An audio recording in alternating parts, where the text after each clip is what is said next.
Thank you so much.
All right, goodbye.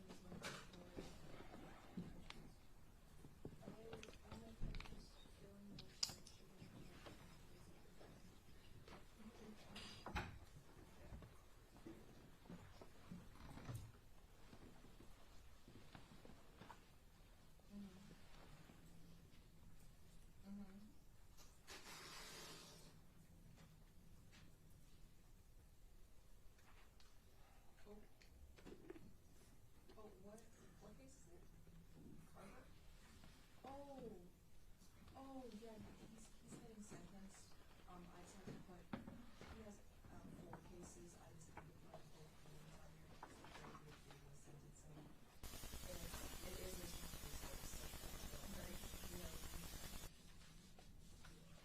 Yeah, no worries. Yeah, don't worry. All good. Yep, and alright, well, you're lucky today. You're not going to be.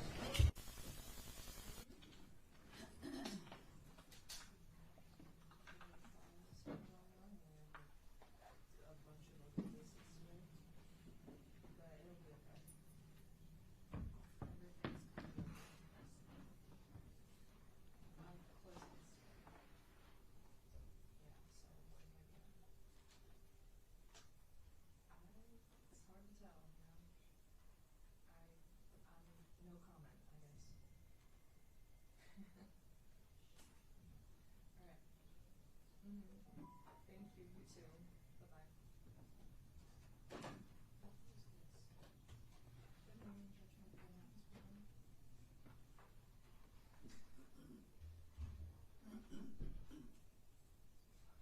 Let me see. What's your name?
tape? There is no tape. There is no tape. What happened to the tape? You're supposed to be on the other side of that pew. We've got yours sitting right there, here? sir. Right here? Yeah, like the Okay. other, you Yeah, gotta no be problem. back another 2 or 3 feet. No problem. Oh, okay. We have jurors sitting right there on that bench. I can't have you that close to them. Understood.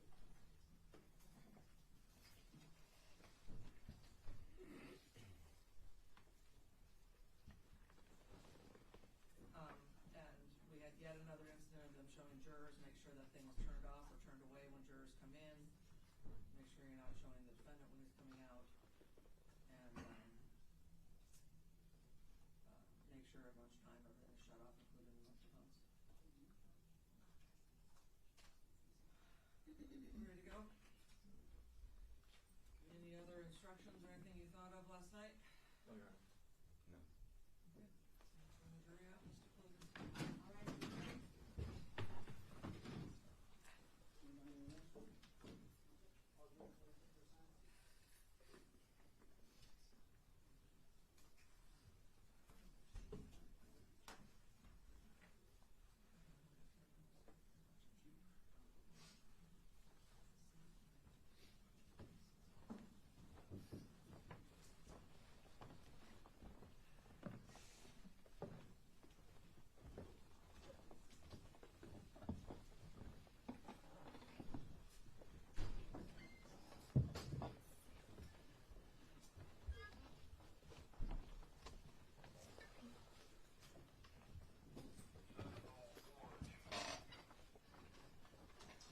Good morning, ladies and gentlemen.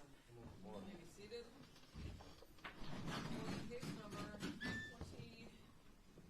24-0000535, People versus Michael Manuel Jackson-Bolanos on the docket today for jury trial and progress. Appearances, please. Good morning, Your Honor. Ryan Elsey for the people. Dominic DeGrazia on behalf of the people. Ryan Brown on behalf of Mr. Jackson-Bolanos. Turner with the motion to appear on behalf of Mr. Jackson-Bolanos, co-counsel who appears tonight immediately left. And I know for the record, Mr.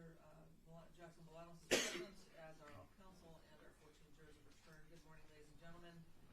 We see the light at the end of the tunnel now where all of the troops are in, and it is now time for closing arguments.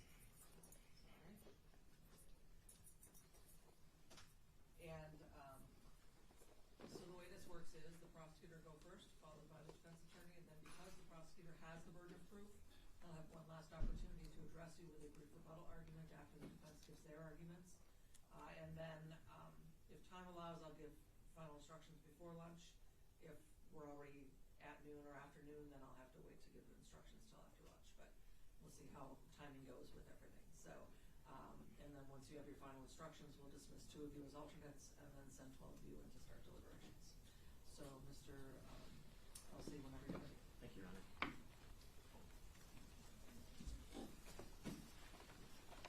Good morning, ladies and gentlemen. Good morning to you. It's not lost on me how difficult and long a process this must have been for all of you. I'm sure that when you reported for jury duty back on June 10th or June 11th, you probably did not expect to be still sitting here a month later. And probably at times you may have thought about some of those other jurors that got called the same day that you did and got to go home that same day, which seems to be a little unfair in a way. But you have come back every day. You've listened very diligently. You've listened and considered the evidence without complaint. And I just want to start by thanking you for that. I thank you on behalf of Kim Worthy, the prosecuting attorney for Wayne County, and I thank you on behalf of the family of Samantha Woll. I want to start by putting things into perspective for a moment. This case started tragically with a crime scene, with Samantha Woll's body, with a bloody apartment, and no real leads whatsoever at the beginning. The one true lead that comes up is this grainy video of a man right around the time of the suspected murder tampering with cars in a parking lot right by her home.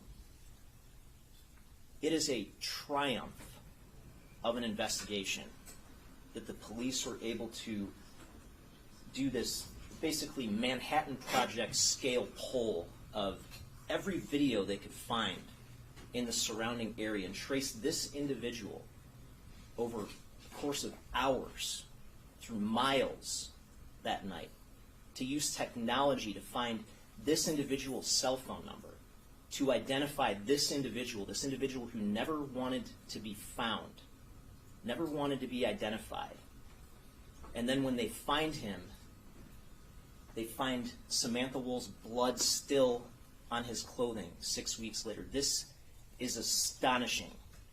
This is a triumph of technology and science that solved this case. And I just want that to settle in for a moment. That's why we're here. That's why this case is so complicated. That's why there are so many moving parts here.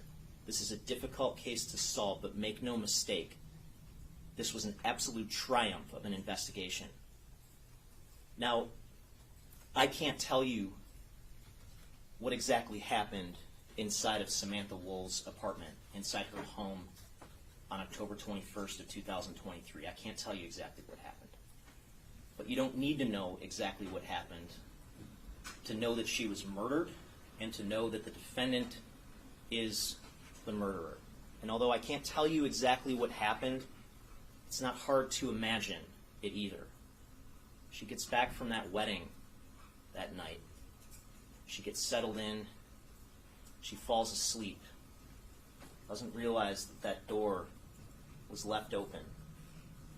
And meanwhile, we have this creeper in the night, prowling around her neighborhood, looking for every opportunity he could find to take things that weren't his to take, to go into spaces that weren't his to be in.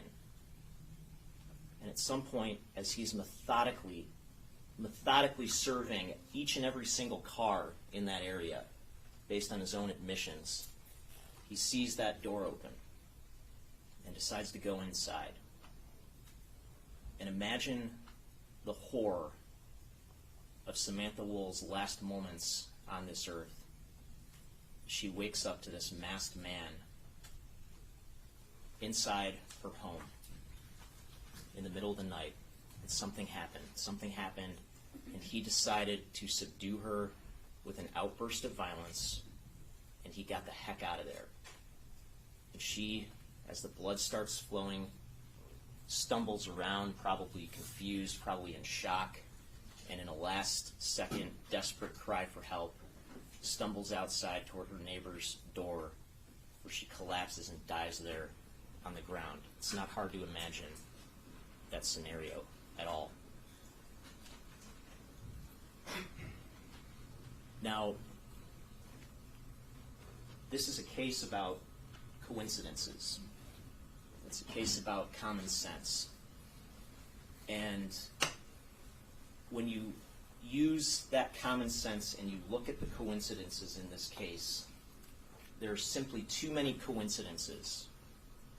Too many coincidences to suggest that anyone other than the defendant killed her. You start with the timeline. After she gets home from that wedding, up until 1:35 a.m., her phone is in continuous use. Continuous use. And we're going to walk through that in detail. After she stops using her phone, there is one time, and one time only, that motion is detected in her living room, which is literally ground zero of this crime scene. One time and one time only between the time that she stops using her phone and the time that the person who really found her body. 4:20 a.m. And sure enough, the defendant's right there at that time. His phone puts him right there. He himself puts himself right there at that time. That is a coincidence that he cannot overcome. And thank you, by the way, to the defense for all that time spent challenging the accuracy of that phone data, calling it into question, only for him to get up on the stand at the end of the trial and acknowledge it's all accurate. And then it just so happens that in the hours leading up to that, video shows the defendant creep through our community, creep through her community, committing crimes of opportunity on a night when she left her front door open. going into open doors. Car doors, yes, but open doors nonetheless. Looking for opportunities to steal, methodically surveying the area around her home to take and take and take. And thank you again to the defense for all the efforts to challenge that video, to challenge the accuracy of that video, to call into question whether that's even him on the video, only for him to get up on the stand and acknowledge, yes, that's him in all of it, except for that 1 minute and 30 seconds where it's another guy at a time that was inconsequential. That's him committing crimes on video all night long, leading up to the time of Samantha Woll's murder. That is a coincidence that he cannot overcome. And then sure enough, 3 minutes and 25 seconds after that motion goes off, he's exactly where you would expect to find him after fleeing the scene. And he's got her blood on multiple areas of his clothing and on the backpack that he's wearing that night. That is a coincidence that he cannot overcome. And then lo and behold, after the person who really found her body finds her body at 6:20 a.m., her blood is still fresh, it's still wet, and it just so happens that as those responding officers arrive shortly after that, there's a vehicle parked just feet away from where the defendant was standing, tampering with another vehicle. And that the tires on that vehicle are freshly stabbed because they're still deflating at that time. That is a coincidence that he cannot overcome. And then lo and behold, once he's caught, he has nothing but lies to offer. Nothing but lie after lie after lie after lie after lie. But now that it's trial, and he's got everything on the line, ignore the other 50 times he lied, but believe him now. Don't believe him. This is the common sense case for a conviction right here. I asked each and every one of you when you were selected as jurors whether you would use your common sense to evaluate the evidence, and you all agreed that you would. This is the common sense case. A reasonable doubt in this case would mean that these coincidences are reasonably explainable, and they're simply not. Now, I want to walk through this in more detail. I'm going to walk through the people's case and the people's evidence, and then I'm going to comment toward the end of my argument on the defense case and the defense evidence. But I want to start with this concept of circumstantial evidence that you heard about in voir dire. You've already gotten an instruction from Judge Van Houten, and you're going to get another instruction. And again, that instruction says in part that the burden of proof that the people have in this case can be met solely with circumstantial evidence. And it's for good reason. We have someone who did not want to get caught. We don't have any eyewitnesses. We don't have any video showing Samantha Woll being stabbed. This is a circumstantial case, but circumstantial evidence is not a bad word. It is powerful evidence, and the evidence here is powerful. And I want to walk through the circumstances. I'm going to go through each and every one of these circumstances that point to the defendant as Samantha Woll's killer. And I want to start with the set of circumstances that he was out there all night committing crimes of opportunity. Here we have him on video at 1 a.m. walking toward Woodward. His first opportunity of the night, this open door of a car. An open door, and what does he do? Does he walk by? No, he circles around it. He circles around it, surveying it, looking for an opportunity to steal. That's his first opportunity. 1:44 a.m., he's about a block away from Samantha Woll's home, where he starts to tamper with cars right in her area. That's where he is at 1:44 a.m., about a block away. The next time we see him, he's in the parking lot. The shadowy figure right near cars in her parking lot at 1:57 a.m. So he's moved closer now, closer to her home during this first pass-through of her neighborhood. 2:03 a.m., he's coming out down Lafayette, coming out of the walkway area near the walkway that leads to her unit. That's where he is at 2:04 a.m. The quickest and most direct way to get between those points is to go directly by her home. Go directly by her home on a night when her front door was open. And then where does he go from there? He goes to the Ducharme Place apartment just down the street on Lafayette. He's walking down Lafayette. This camera is from Ducharme Place. And after about 10 minutes from this video, we get the video on his phone at 2:16 a.m., where he's entered a building that he has no right to be in, to look for something to steal. In this case, a car. He acknowledges that. He acknowledges that now. He acknowledged that in his interrogation after some prodding. I took a picture of a car in a parking structure. A Charger. Or a Challenger. I told you, I took a picture of a car. A Scat Pack, that was it. In a Kino? No, in a parking structure. And then where does he go from there? He goes down to the Harbortown area. And again, it's going into cars. He surveys this car at White and McDougal just before 3 a.m.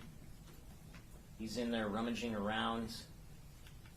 He walks away because there's some people down the street. And he methodically walks back to that car and emerges with the white bag. The white bag that's used as a marker to help track him through the rest of his journey that night. And what's his initial impulse when he's questioned about that? The bag came from a store. It came from the store. This store is all over here. It's a lie. 3:12 a.m. He's by the tower at Harbortown, by the parking structure there. And he scales this wall. Again, to go to a structure that he has no right to be in, to take things that aren't his to take. And what's his initial impulse when questioned about that? It's to lie. Structure? I'm a definitely scale no parking structure. I didn't scale no parking structure. That's not even me. Lies again. All the parking structure. I never jumped no wall. I never jumped no wall. 3:23 a.m. After just committing a crime, here he is running away after committing a crime. 3:28 a.m. actual time. Here he is walking back toward the area of the scene, dressed to leave no trace behind. Hood, masked, dressed head to toe, wearing blue surgical gloves. And again, what's his first impulse to do when he's questioned about the gloves? It's to lie, claim that they were winter gloves. You get your gloves on. I'm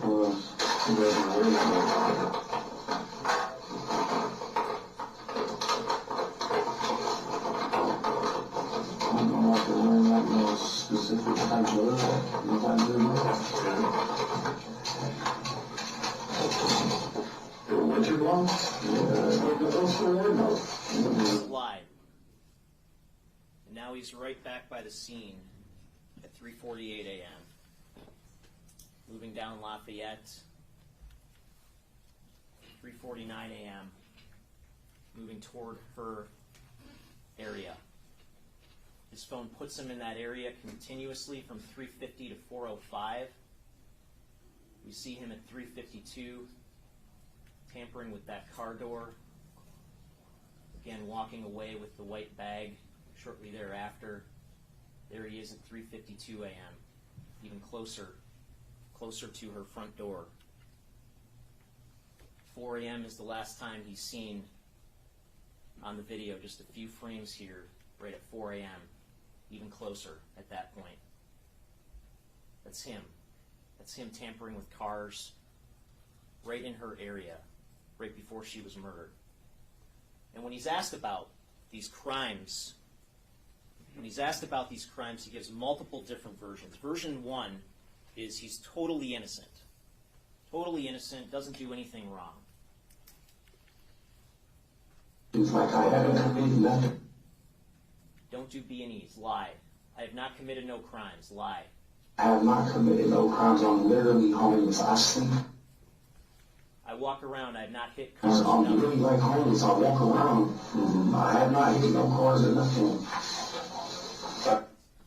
Fourth time. I didn't get nothing after going into no parking structure. I have not hit no cars. No parking structure. I have not hit no cars. I do not hit cars. I don't do that. I mean, listen, if you prove me wrong, listen, I'm telling you, I have not been committing no crimes. I have not been doing nothing. I don't steal cars. It's just lie after lie after lie. He lies with total ease. Sixth time. From 12:30 at night when you left home, her home, right? All the way to 4, almost 5 o'clock in the morning, you returned. Right, I walked to my auntie house, which is on Mac, you feel me? Check. I didn't go inside or nothing, I just normally walk. I just walk, bro. I literally go out and walk. Just going out walking. A lie. Didn't try handles. A lie. My handles, you wanna know what I really do? You wanna know what I really do? I don't try no handles. Version 2, when that doesn't work. Version 2, he's just out taking pictures of cars for other people to steal, but that's it. Nothing else. Listen, I'm not saying it's a group of guys, but it's a group of guys that ask for cars. They go on Telegram or shit like that, or then they tell you like, hey, yeah, if you could find sketch, you can make money, bro. Instagram, if you go to Instagram, 717 Tron, you feel me? They only ask to take pictures of cars, bro. That's all we're doing. But trust him, he's not hitting any handles. Hit the handles. I'm not hitting the handles. Dude, we see you. I'm not hitting the handles. Lie after lie after lie. Version 2 doesn't work, so then he acknowledges finally he hit a few door handles. But he didn't take anything. Trust him. No houses or nothing, bro. I went out clicking a few handle doors, bro. That's it. I was taking a few pictures of some cars. That's it. I did not do nothing. He says he never took nothing out of no properties, no cars. A lie. I can take pictures. Maybe I took a little farther about filling the handle, but I never took nothing out of no properties, no cars. And then finally, version 4, yeah, he was not only hitting handles, he was not only going into cars, he was taking stuff out of cars. No, I had the backpack before then. I did, because I got a backpack out of the car in the garage structure. There's a trend here. He lies, he gets confronted with evidence, and then he often lies again. Changes his story. Gives you more lies. It's the trend that you've seen on full display throughout these interrogations and during his testimony at trial. Now, when he's out there committing crimes of opportunity all night, he gets presented with an opportunity in the form of an open door at Samantha Woll's home. Let's walk through her timeline that night. So, based on her phone data, 11:35 to 11:53 p.m. on October 20th, she's still at the wedding. Her phone puts her in Sterling Heights at the wedding venue. Happy as can be, as you heard from Ben Safran, who shared a dance with her at that wedding. 12:14 to 12:20, her phone puts her on I-94 heading westbound back toward home. Again, independent verification that this phone data works. 12:30, she arrives home based on the phone data. And you can see at 12:30, a car pulls up on Joliet and pulls into the secured parking area right in front of her home. Her front door indicates that it's open at 12:31, right after she parks the car. And right after that, the living room motion sensor is active. Again, verification that this data is telling the truth. She obviously goes upstairs and changes because the dress she wore to the wedding is upstairs on one of the beds, and when she's found, she's wearing different clothing. So obviously nothing's happening inside the home at this point. 12:35 to 12:38, the back door indicates open and closed.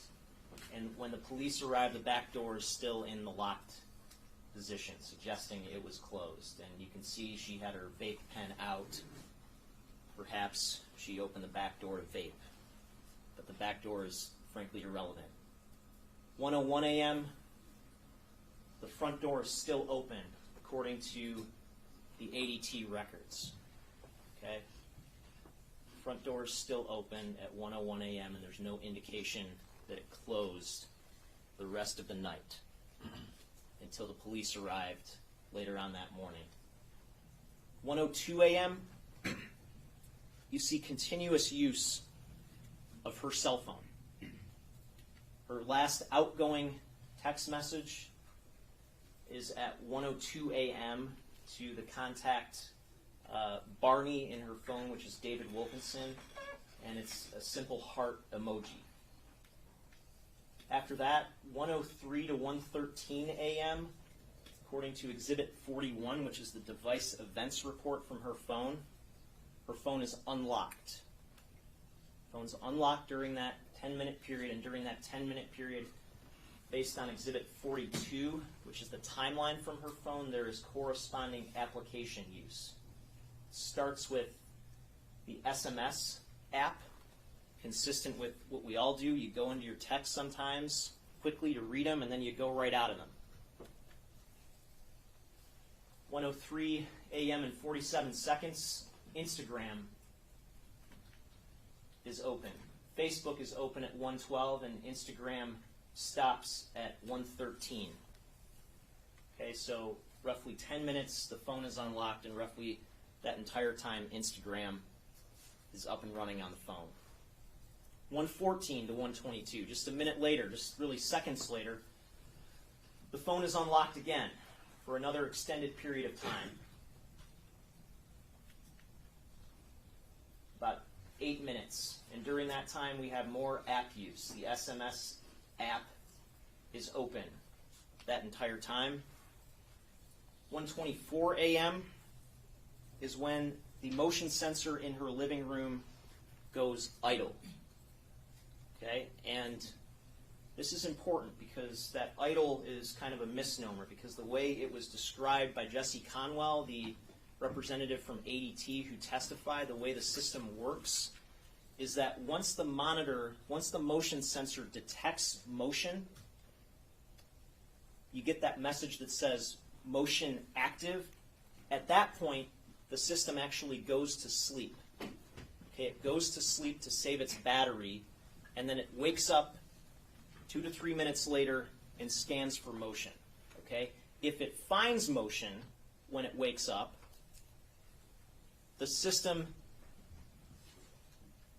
you don't get anything. It's just there's just you get the first message saying it's active. If it doesn't find motion when it wakes up, it goes into idle. And what idle means is that it's continuously awake, scanning for motion. Motion that it doesn't detect until 4:20, when the defendant is right there. Now, again, the ADT representative testified that just simply laying down on the couch would not be likely to trigger the motion being activated. And that's what all the evidence is consistent with here, that she's laying down on the couch at this time. Her phone use continues after that time, 1:27 a.m. to 1:29 a.m. Her phone is unlocked again for a couple of minutes. Again, quick SMS app usage for a few seconds, and then another minute or so of SMS usage, and then briefly Netflix opens up from about 1:28 to 1:29 a.m., which, if you have Netflix on your phone, what do? You go in and you look for something to watch. Might take a minute to do that. 1:29 to 1:35 a.m., looks like she found something to watch because her phone is unlocked again for about 6 minutes. The orientation of her phone changes to landscape. which you can imagine it would do if you're watching something on Netflix. And during this entire time, the Netflix app is up and running. At the time when the defense wants you to believe that she was killed, she just happens to keep using her phone over and over and over again during this time frame. It makes absolutely no sense. She was falling asleep on the couch. You see the blanket, you see her phone, some food, her contact lenses. She was falling asleep on the couch until 4:20 a.m. 4:20 a.m. when motion is detected at ground zero of the crime scene, her living room. And the defendant is right there. And the system goes idle again at 4:22, meaning motion's active at 4:20, the system goes to sleep, it wakes up at 4:22, and there's no more motion at that point. So it happened quickly. It's the only time between when her continuous phone use stops for the night, consistent with her being asleep, and the time that her body is found by the person who really found her body. That is the only time that motion is detected at the crime scene, 4:20 a.m. And he just happens to be right there at that time. Again, last time he's on video is at 4 a.m., but his phone puts him there continuously in that area. He puts himself there continuously in that area. Even in his second interrogation, he acknowledges he's there for about 20 minutes, hitting cars. Bro, I was hitting cars when I said, man, hitting cars in the lot. I guess so. Hitting cars in the lot. We got you there for 20 minutes. Hitting cars in the lot. Right. 20 minutes. Hitting cars in that area. Right. Hitting. And he's armed. He's armed that night. Don't let him tell you otherwise. Because look at this. Here's where the defendant's standing at 3:52, tampering with the car. And there's where that car was parked that had its tires slashed that same night. Look how close they are. And this was something that recently happened, because as these responding officers arrive, you can literally see in the video, if you speed it up, the car deflates. There's a starting point, there's the end point. The car's deflating. The tires are deflating that very morning. Slashed in multiple places, stabbed in multiple places. So here we have the location of a car with stabbed tires, just what, 150 feet away from a stabbed human being? The same morning, the same exact morning, and he just happens to be standing in close proximity to that car with the slashed tires. Just look at this. Look at even the pattern. I mean, it's like before he went inside that house, he wanted to make sure that knife was sharp enough to puncture something, just in case something went down in there. And when he gets caught, when he gets arrested, and he has this knife on him, without prompting, he tells the officers what? He says, "Seatbelt cutter." Oh, the audio didn't catch that, but it's like you might as well just say, "Not a murder weapon, officers. Nothing to see here, not a murder weapon. Don't worry about it."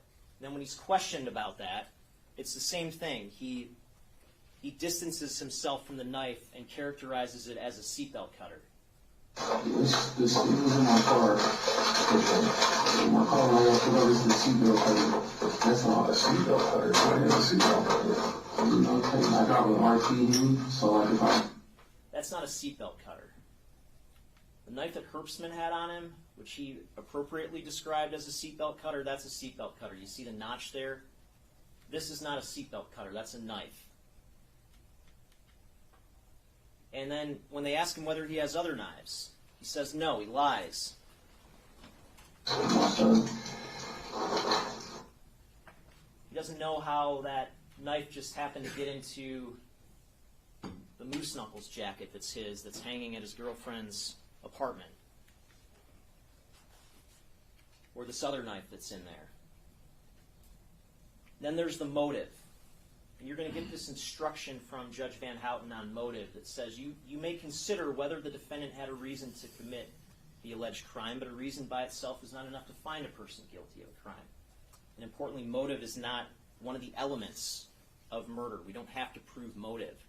But he gave you motive when he testified. The same motive that he had to kill Samantha Woll is the same motive that he had to run away from the scene, to lie to the police. His claim was that he knew if he got in trouble for anything, he was going to go down. He was going to go down for a long time. And so what's the calculus? Once he's inside that house, doesn't expect to find somebody in that living room. Snap decisions made to unleash an outburst of violence because he doesn't want anybody to ever be able to say that's him inside of a place that he doesn't have to, he has no right to be in. He doesn't want to go down for that. The same motive he had to lie is the same motive he had to kill her. And then we have him getting away from the scene. Okay? It just so happens that 4:23 and 25 seconds, we see him emerge first on the video, coming across the Monroe Street Bridge, across I-375, emerging directly from the area of the scene. So, phone puts him in proximity to the scene at 4:20. 4:23, 25 seconds, he starts to come across that bridge. You heard testimony that the difference between those 2 points is 1/4 of a mile. And it can be run at full speed in 70 seconds. So after something quickly happening in Samantha Woll's home, he is exactly where you would expect to find him after getting out of there. Now he wants to say he didn't run away from the scene. But let's listen to his interrogation. How many times did he have to say in his interrogation he ran away from the scene? One time. I left the whole night. Like, I don't know nothing. I didn't see nothing out the way besides that. I took off running. Took off running. Security came, I ran. Security came, I ran. I didn't want to. Says he ran again. In shocking, I said security, and I ran. That was it. I had no other interaction with nobody else that night. Fourth time. Saw security, ran out of that place. Interaction with nobody except for security, and I ran out of that place. Fifth time. I ran away from security, bro. I did not run away from a human being. I didn't run away from an actual physical person. I ran away from a guy in a fucking white car. Sixth time. I did not hear nothing or nothing, bro. I said security and ran out of there. And now, of course, it's different. Now he didn't run. He did a speed walk, which still gives him more than enough time in this time frame to do what he did inside of Samantha Woll's home and to be where he was seen on video at 4:23 and 25 seconds. And as he's leaving the scene, you see him on this video. Just so happens he's examining the arm. The same arm that ends up having blood on it. He's just examining it in the middle of the night as he's walking away from the scene of a murder. And then a few seconds later, he just takes off running. Just takes off running away in the middle of the night. And he sends this text message. He doesn't say, gosh, you wouldn't believe what happened. I just discovered a body. I'm freaked out. No, he just says he's busy. Because he's busy getting away from the scene of a murder that he committed.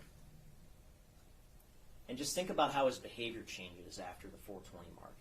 All night long, it's let's find any opportunity he can to steal. And then after the 4:20 mark, it's straight home. It's straight home. That's it. His behavior totally changes.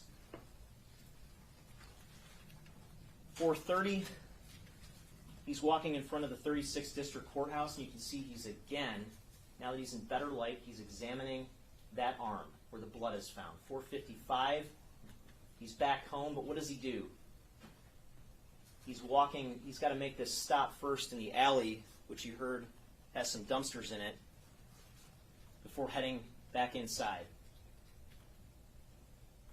Wonder what he's doing there. And he goes back inside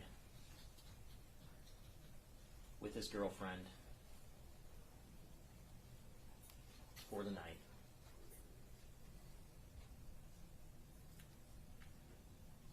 And then he starts to behave exactly how you would expect a guilty person to behave. Again, his testimony is that he's just a witness. But he's not looking to provide information to the police. No, he is looking to see what information the police have. And it just so happens that October 28th, a week after the murder, he downloads this first police scanner app. And it just so happens he downloads another one on November 3rd. And when his phone is searched and that app is opened up, it's directly to Detroit Police Dispatch. And it just so happens that he obsessively opened that app, and that the records reflect that that app was opened over 200 times independently during the time frame between November 3rd and November 26th when those records stop. And it just so happens that on November 12th of 2023, a day after it is reported that another suspect in this case was released, that he's searching for the phrase Detroit same-day passport, searching for how to get an expedited passport. He now says was for a Halloween party. So he's a homeless guy that's just going to go to a Halloween party in Windsor in the middle of November. Does that make any sense whatsoever? No, it doesn't.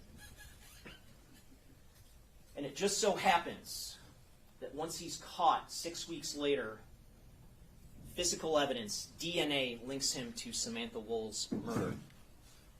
Here he is, again, the best shot of him before the 4:20 mark, walking toward the scene wearing the blue surgical gloves, wearing the North Face jacket. The jacket gets found at his girlfriend's apartment some 6 weeks later, and it gets tested. And that area on the pocket tests positive for the presence of blood. 2 areas on the back of his sleeve, his right sleeve, tests positive for the presence of blood. The area on the pocket gets analyzed for DNA, and the profile there isn't sufficient to compare, isn't sufficient for the forensic scientists to say whether or not that's Samantha Woll's DNA in that blood. But there's blood in that area of the jacket. The other 2 spots, the profile is sufficient for comparison. And this one on the elbow area, the upper right sleeve stain swab, 2.2 trillion times more likely that it's Samantha Woll's DNA in that blood than someone else's. The lower stain sleeve swab, astonishingly higher, 32 quintillion times more likely if it originated from Samantha Woll compared to somebody else. And again, thank you to the defense for calling this into question, asking that forensic scientist, are you sure you double-checked it enough? Calling these scientific results into question only for him to get up on the stand and say, yeah, I had her blood on me. And it just so happens, again, that he says all he saw was blood on his hand. But look at that arm up and down as he's walking in the middle of the night. Look at him examine that arm again. His right arm, you see him sign his constitutional advice of rights form with his right hand. And this blood is exactly where you would expect it to be if he used his right arm to stab her. It's on his arm, but part of his arm that would be in closest contact with her as he's stabbing her. And then the backpack, again, that he's wearing on his way home from the crime scene, the backpack that is in the trunk of his car when he's arrested, strangely already cut in half. The backpack gets analyzed, and again, there's his first impulse when he's questioned about the backpack is the same impulse he always has. It's to lie. Okay? No, there's no backpack, right? But when you return, you got a backpack, right? Yeah, the backpack was out of my car. My car was in that parking lot. Oh, so you sat by your car and put the... Lies about the backpack that has Samantha Woll's blood on it. Again, that backpack gets forensically analyzed. That area tests positive for the presence of blood. The DNA results confirm that it is 20 septillion times more likely that it's Samantha Woll's DNA in that blood than someone else's. Now, the defense wants to ask, why is there not more blood? Why is there not more blood? Well, the answer is that the entirety of the circumstances of Samantha Woll's death are consistent with this idea that this was an extremely quick killing and he got the heck out of there. They want to inject this idea that this was some kind of premeditated attack by one of her dating interests, one of her ex-boyfriends, who left his phone at home, manages to elude and cloak himself and not be discovered on any video that night in the surrounding area, and then after this premeditated entering her house to kill her, doesn't even finish her off, allows her to stumble outside. That theory makes no sense. What makes sense is that he went in there, he didn't expect to find her, something happened, and she paid with that for her life. And what we can tell you is how much blood was on that jacket and that backpack on November 30th, some 6 weeks after the murder. I can't tell you how much blood was on it back on October 21st. But common sense tells you that when the jacket was washed, there'd be more blood on it before it was washed compared to after it was washed. And we know that it was washed. And again, you have this jail call with the defendant where his reaction when he says it wasn't washed, listen to this. The nigga never even washed the jacket, bro. The shit was already how it was. If a nigga washed the jacket, bro, it wouldn't have been nothing on the fucking jacket. Like, y'all so fucking stupid. That's why it had been washed. It has, and I respect that. So Tierra White says, no, actually the jacket was washed, and suddenly the call just terminates. And this idea that he says, if the jacket had been washed, there wouldn't have been nothing on the jacket, I think that gives you some insight into his thinking.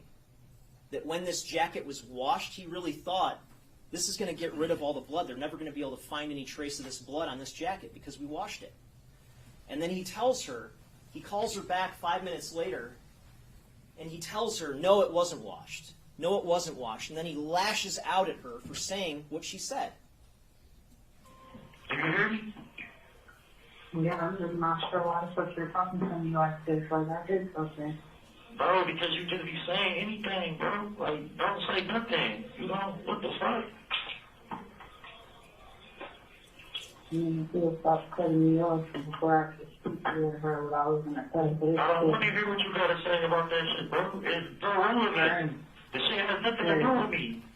The jacket with Samantha Woll's blood on it has no relevance. The fact that it was washed, that has nothing to do with him. That's his thinking.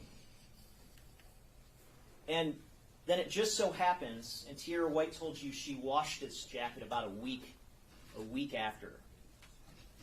About a week after the events of October 21st. And it just so happens that around that same time, he's searching the internet for Black Light Sees What. And his testimony is that The reason he searched that is because he was literally standing under a black light at a haunted house, seeing what black light sees. Why would you need to Google what black light sees if you are literally standing under a black light at that very moment, observing it with your own eyes? That makes no sense. And you heard testimony from the medical examiner that these wounds that were inflicted into Samantha Woll, that he inflicted on Samantha Woll, this wasn't consistent with the type of wound that hit a major blood vessel, a major artery that would cause blood to spray out like you see in the movies. It just wasn't. There wasn't any major artery hit, so that when these stab wounds were inflicted, it's not as though blood's just going to be spraying everywhere. And sure enough, the blood pattern analyst expert who analyzed all the blood patterns observed in the photographs of the blood at the crime scene found that there was only this one small area toward the ground by the hallway door where there's a projected pattern, the type of blood pattern you would expect from hydraulic pressure causing blood to project outward. Just in this one small area. All the other blood that accumulated, the force acting on that was consistent with being gravity, just blood dripping. It's oozing out of her, the blood is dripping. So again, this isn't the type of situation where you would expect some kind of massive blood transfer during the actual attack. The defense wants to say that she was beat up, that there was some kind of massive tussle or fight inside the home before then. There's no evidence of that. She has bruises on her head, yes, consistent with a terminal fall. It just so happens that those bruises are in the same area where her head is in direct contact with the concrete when she's found. That's what caused those bruises. That's the common sense conclusion there. The rest of the abrasions on her are minor abrasions. The type of abrasions you would expect to see on someone who stumbles around after being stabbed before ultimately falling and collapsing to her death. They want to say that there was some major struggle outside of the context of the stabbing. Look at this view of the living room from Exhibit 12. You wouldn't even be able to tell this is a crime scene. I mean, all the books are upright, all the furniture is upright, everything's tidy. There wasn't some massive 5-minute, 10-minute long struggle in here. And if there was, we would have seen something more than bare footprints. Something more than what by all appearances are the victim's own bare footprints. Remember, she's found barefoot. Her sandals are found in the living room next to the couch. The conclusion is that those are her footprints in the blood. If the attacker had been inside while all this blood was coming out of her, you would see the attacker's footprints. But this is all consistent with the attacker getting the heck out of there after stabbing her and her stumbling around as the blood is oozing out. That's what this is consistent with. And common sense tells us, they want to attack the timeline. Common sense tells us that it takes a matter of seconds to inflict 8 stab wounds. A matter of seconds. The other thing that's worth noting is that the vast majority of her wounds were covered by her clothing, which again would minimize the amount of blood that you would expect to have transferred to the attacker. You look at the neck wounds line up with 3 cuts on her undershirt and 3 cuts on her hoodie. So that's 2 layers of clothing. 2 layers of clothing standing in the way of blood transfer from those 3 wounds. The wound to the back, it's the same story. It matches up with a cut on her undershirt and a cut on her hoodie. So again, 2 layers of clothing now for 4 wounds standing in the way of transfer. The wounds on her head, on the back of her head, again covered by hair and then covered by her hoodie. So again, 2 layers standing in the way of transfer for 6 of the 8 wounds. The other 2 wounds, the wounds to the neck, are the only ones where there wasn't something directly covering those wounds. But you can imagine that this incise wound to the chin, which was described as basically just a surface wound, is consistent with potentially being just from the same stab. You could see the knife nicking here and then going here, consistent with potentially one motion causing that. And this would be the only wound that was exposed, and again, no major artery was hit that would have caused spraying. They want to ask why there's more blood.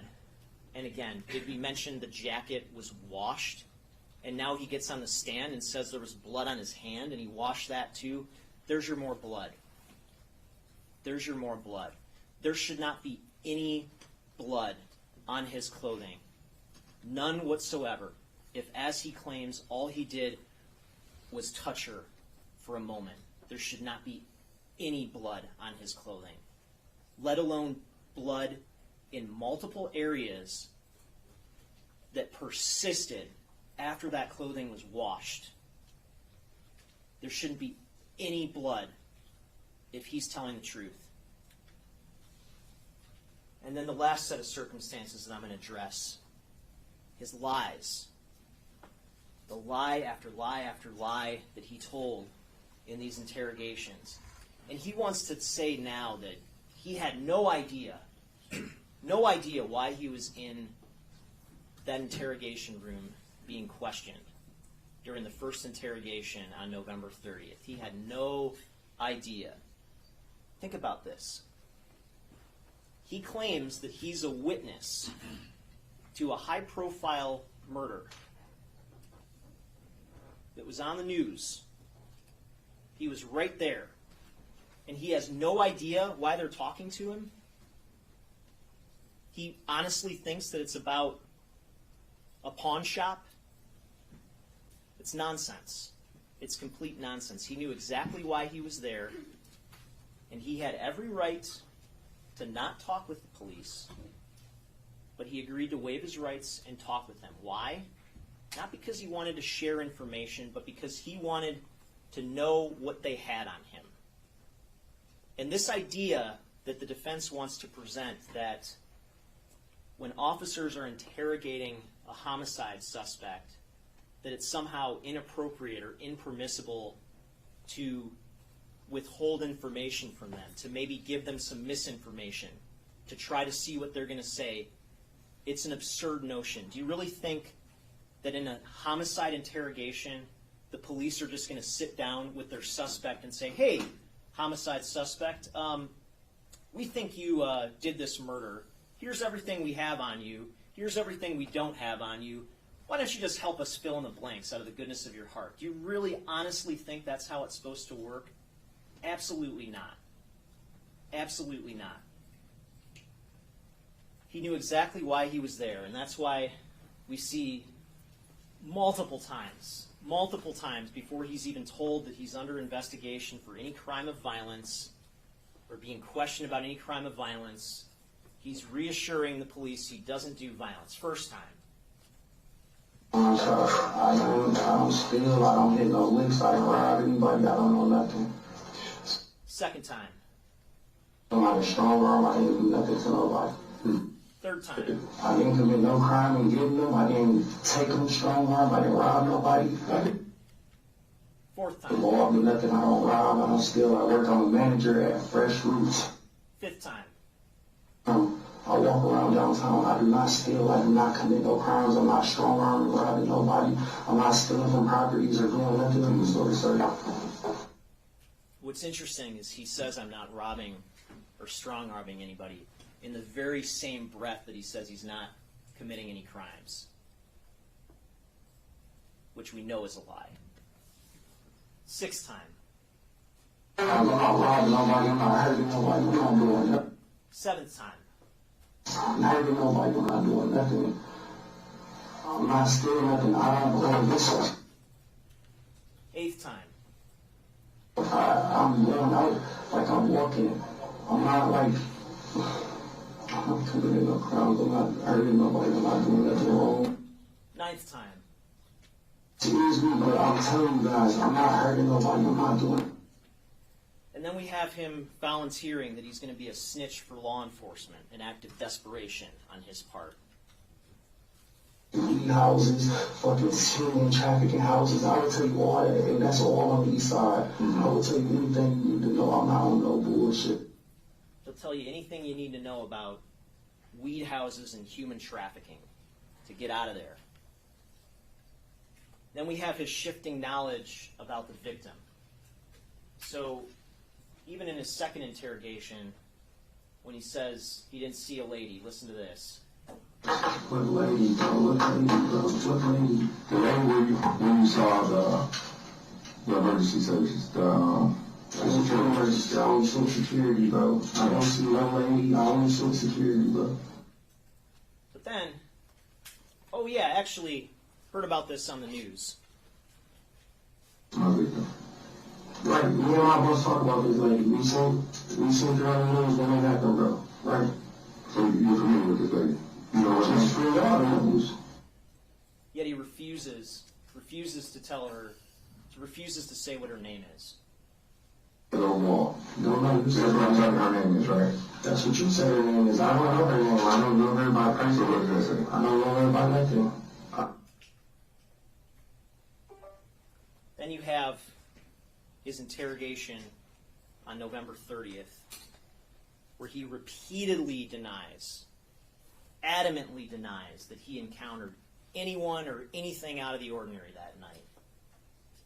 You're going to get this instruction on false exculpatory statements that says in part that if a defendant makes a claim that is false that tends to exculpate him, like saying, I didn't see a body, I didn't see anything out of the ordinary that night, that you can use that evidence as consciousness of his guilt. And you should use that evidence here, because listen to his systematic lies. Listen to him lie with complete ease over and over, contradicting the sworn testimony that he gave in court. First time. Do you see anything out of the way or anything out of normal? I didn't see nothing or nothing out of the way of normal. Okay. Second time.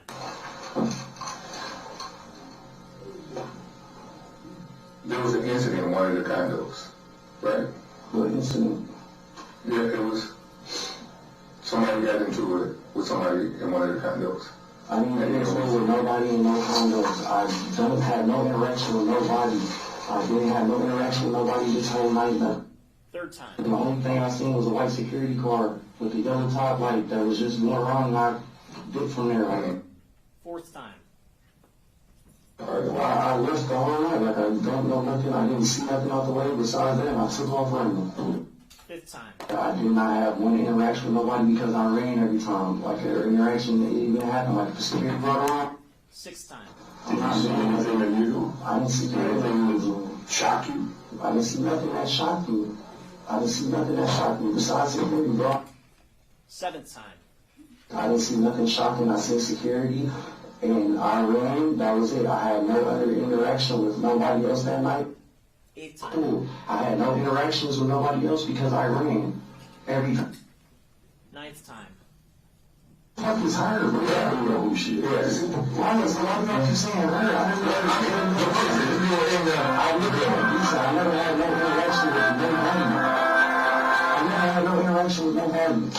I never went into nobody's condo, nobody's place or nothing. I only went to parking structures and walked around and jiggled on a few fucking car door handles, bro. I never did nothing else. I didn't see nothing else out the norm. I didn't hear nothing else out the norm or nothing.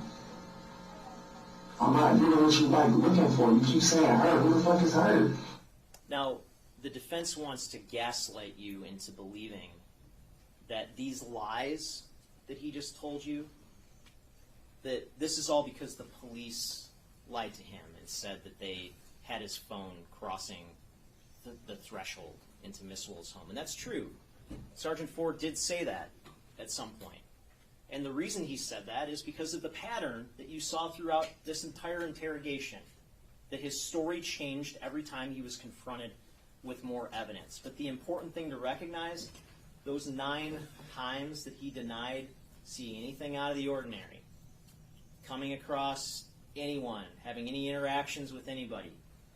Those lies were all before Sergeant Ford said that he had his phone going across the threshold, had his phone going inside the house. So the idea that Sergeant Ford, it's his fault that the defendant lied is completely ridiculous.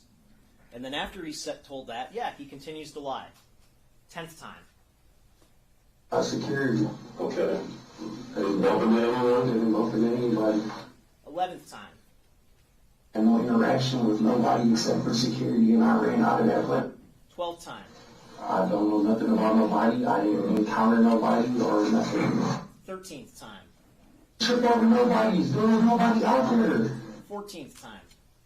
I walked those lights. I was in that area. I did not hear nothing. I did not see nothing out the room. I seen security and got the fuck on. 15th time. Outside or nothing what you said. What? 16th time. Out the norm or nothing. 17th time. Kill nobody. I don't know what happened. I didn't see nobody get hurt or nothing, but I feel. And then it's more of the same. 10 days later, once he's confronted with the DNA evidence and he sits down with Sergeant Ford again, it's more of the same. It's lies and a little bit of rage sprinkled in there. 18th time. Yes. Yes, sir. No, hear what? I didn't do nothing to nobody, bro. I'm telling you, I didn't see no one or nothing, so. 19th time. Yeah.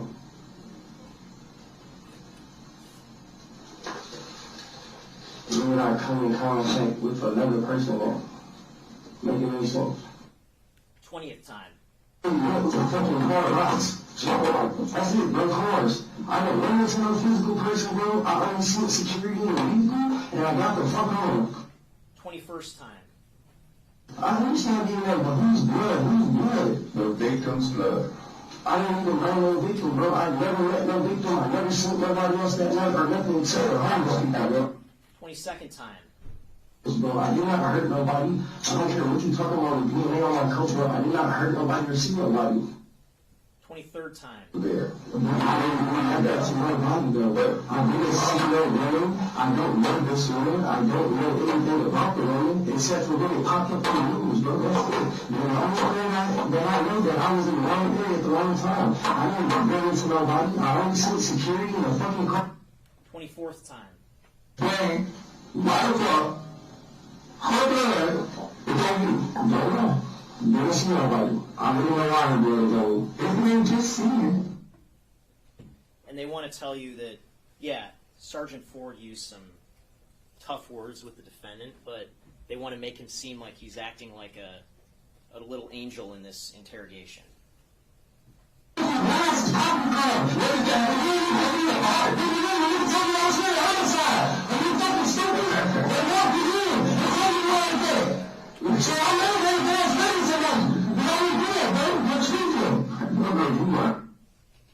And it's okay for him to start this interrogation off with another lie where he claims that he's slow and can't read or write. I'm slow, man. I don't know how to read. I got you. And then he mocks Sergeant Ford for his hand having a tremor. Right there. Okay, that's cool. I'm nervous. Samantha Woll. You okay? It's okay. There we go. Can you see? He repeatedly calls him slow.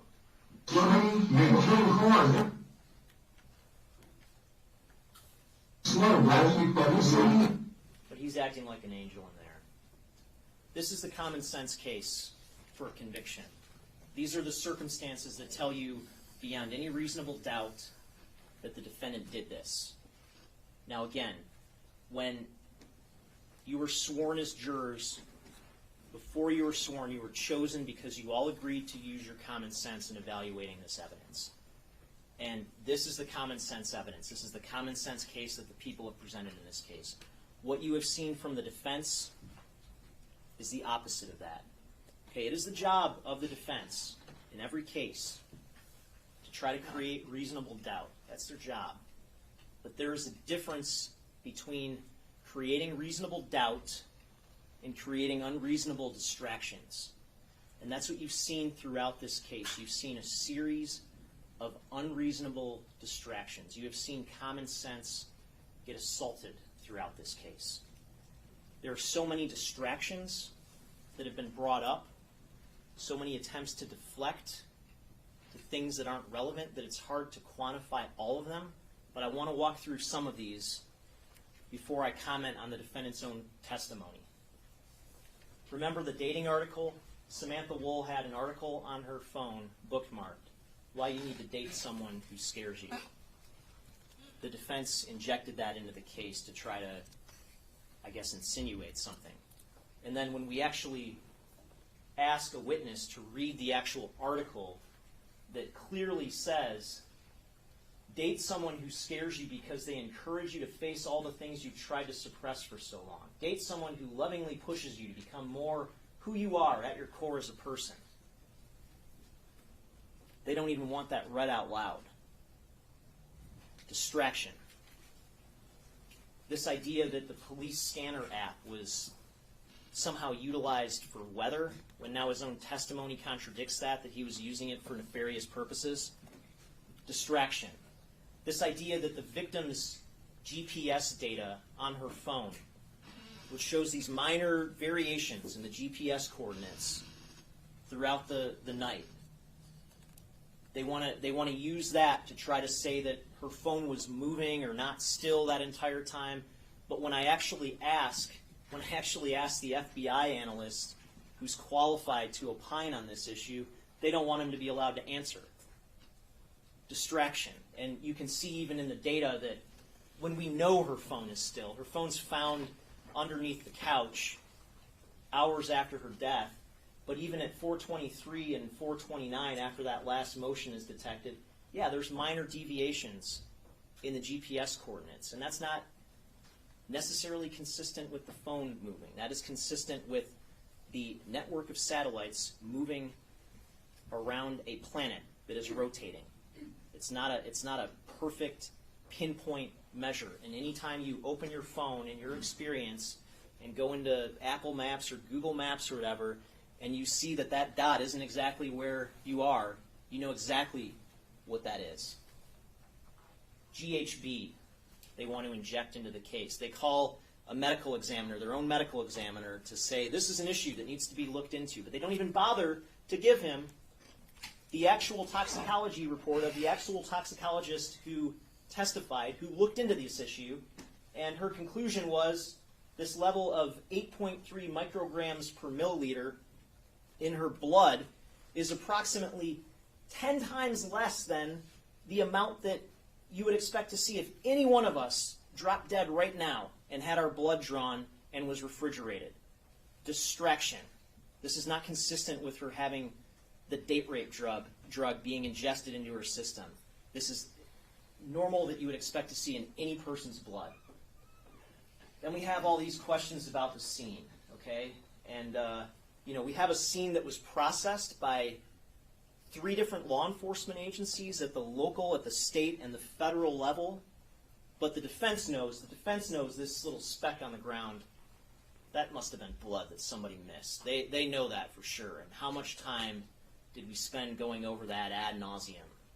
Distraction. And you heard cross-examination of one of the first homicide detectives who was on the scene, Sergeant Zhao, about whether these cards were in plain view. And yeah, he was confused about the exact sequence or the exact location of where these cards were. But if you look at the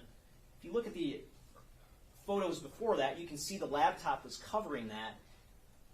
But just the idea that because we can't prove that anything was missing in that house, that anything was actually taken, that we somehow can't prove his intent to take something from that house by going in there, it doesn't make any sense.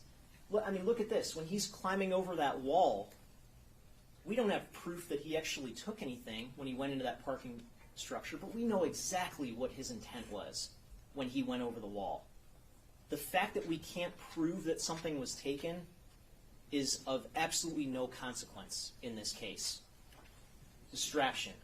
And we have Herbstman's cameras They wanted you to believe that he maliciously tore these down to hide evidence of him leaving the house on the night of Samantha Woll's death. But then we see, lo and behold, the officers took those down as part of their ordinary course of what they do when executing a search warrant. Distraction. Herbstman's gloves and jackets, all this time spent pointing out that, yeah, he had a North Face jacket. He had surgical gloves. So what? He wasn't the one praying around in the middle of the night in Samantha Woll's neighborhood wearing blue surgical gloves and a North Face jacket. That was the defendant. That was uniquely him. Distraction. Then we spent all this time with the wrong person on the video. Again, this 1 minute, roughly 1 minute and 30-second portion at an inconsequential time. Yeah, it was the wrong guy in the video. It's a good catch. But that doesn't change the fact that every single other portion of the video is the defendant. All the times where we see him committing crimes, that's the defendant. That's not this other guy. Distraction. And then we have this person running away at approximately 1:24. And if you look at this video, I mean, if you really go frame by frame, which you'll have the opportunity to do once you take the evidence back with you to deliberate, you can see that this car pulls up just before 1:21. You can see it looks like a door opens. The door opens, and then you can see a person emerge from the car. And this happens from 1:20 and 56 seconds to 1:22 and 23 seconds. And they want you to believe that she was killed at this time, at around this time, when it just so happens, again, her phone is being continuously used during this time. 1:14 to 1:22, continuous use. 1:27 to 1:29, continuous use. 1:29 to 1:35, continuously used. And they would just have you believe that she gets stabbed 8 times and just decides to watch Netflix with the last minutes of her life. It's preposterous. And then lo and behold, when her phone is found, it's not full of blood. Where's the blood all over the phone? If she was using her phone after she got stabbed, where's the blood on the phone? There's like a speck, a drop. If she was using the phone after she got stabbed, that thing would have been soaked in blood. But it wasn't, because she was still alive at 1:35 when her phone stops being used because she fell asleep at that time. She was still alive then. That's it. Distraction. And then we have the shifting narrative of who did this. Who did this? In the opening statement, you heard Jeff Herbstman, Jeff Herbstman, Jeff Herbstman, Jeff Herbstman. Well, that didn't work. So then it's Aaron Pergament, and then that didn't work. And then it's Brett Foreman. When the defense poses this question, who killed Samantha Woll, the answer is apparently everybody but the guy with her blood on him. Of course, he's the only innocent one here. The criminal in the night, praying around her neighborhood with her blood on him, that's the only innocent person. All these other guys are guilty. And if you look at Herbstman, if you look at his statement that he made in this body-worn camera, when you have this human being basically reduced to the human equivalent of a puddle of water in this hotel parking lot, in a totally ridiculous and despondent state of mind, they want to call it a confession. The closest thing there is to a confession is this one snippet of the video right toward the beginning where he says, and then you can't really hear, and I don't remember. I don't remember anything. What's your name? Jeffrey Herbstman. And the officer who was there with him, Allison Baker with the Kalamazoo Police Department, didn't hear him say, I killed her and I don't remember, but when she reviewed the body cam, she thought that that's what he said. And maybe he did say that. I don't know. I don't hear it directly in there. But the point is that a confession has to be detailed. He could not provide any details. He didn't provide any details. All that he said essentially was that in this state of grief, in this state of despair that he was in, that he caused himself to believe that he was somehow responsible for her death. But he couldn't remember, couldn't tell them anything. And when they ask him, when was the last time you saw your girlfriend? When was the last time that you saw your girlfriend?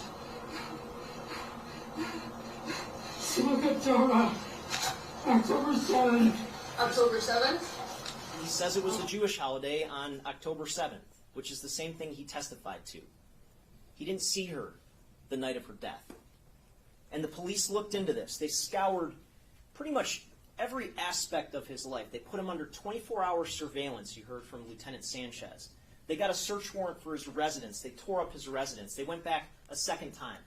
They got a search warrant for the video system at the residence to try to retrieve video from the cloud, from the Arlo system. Didn't find anything because the system wasn't in use.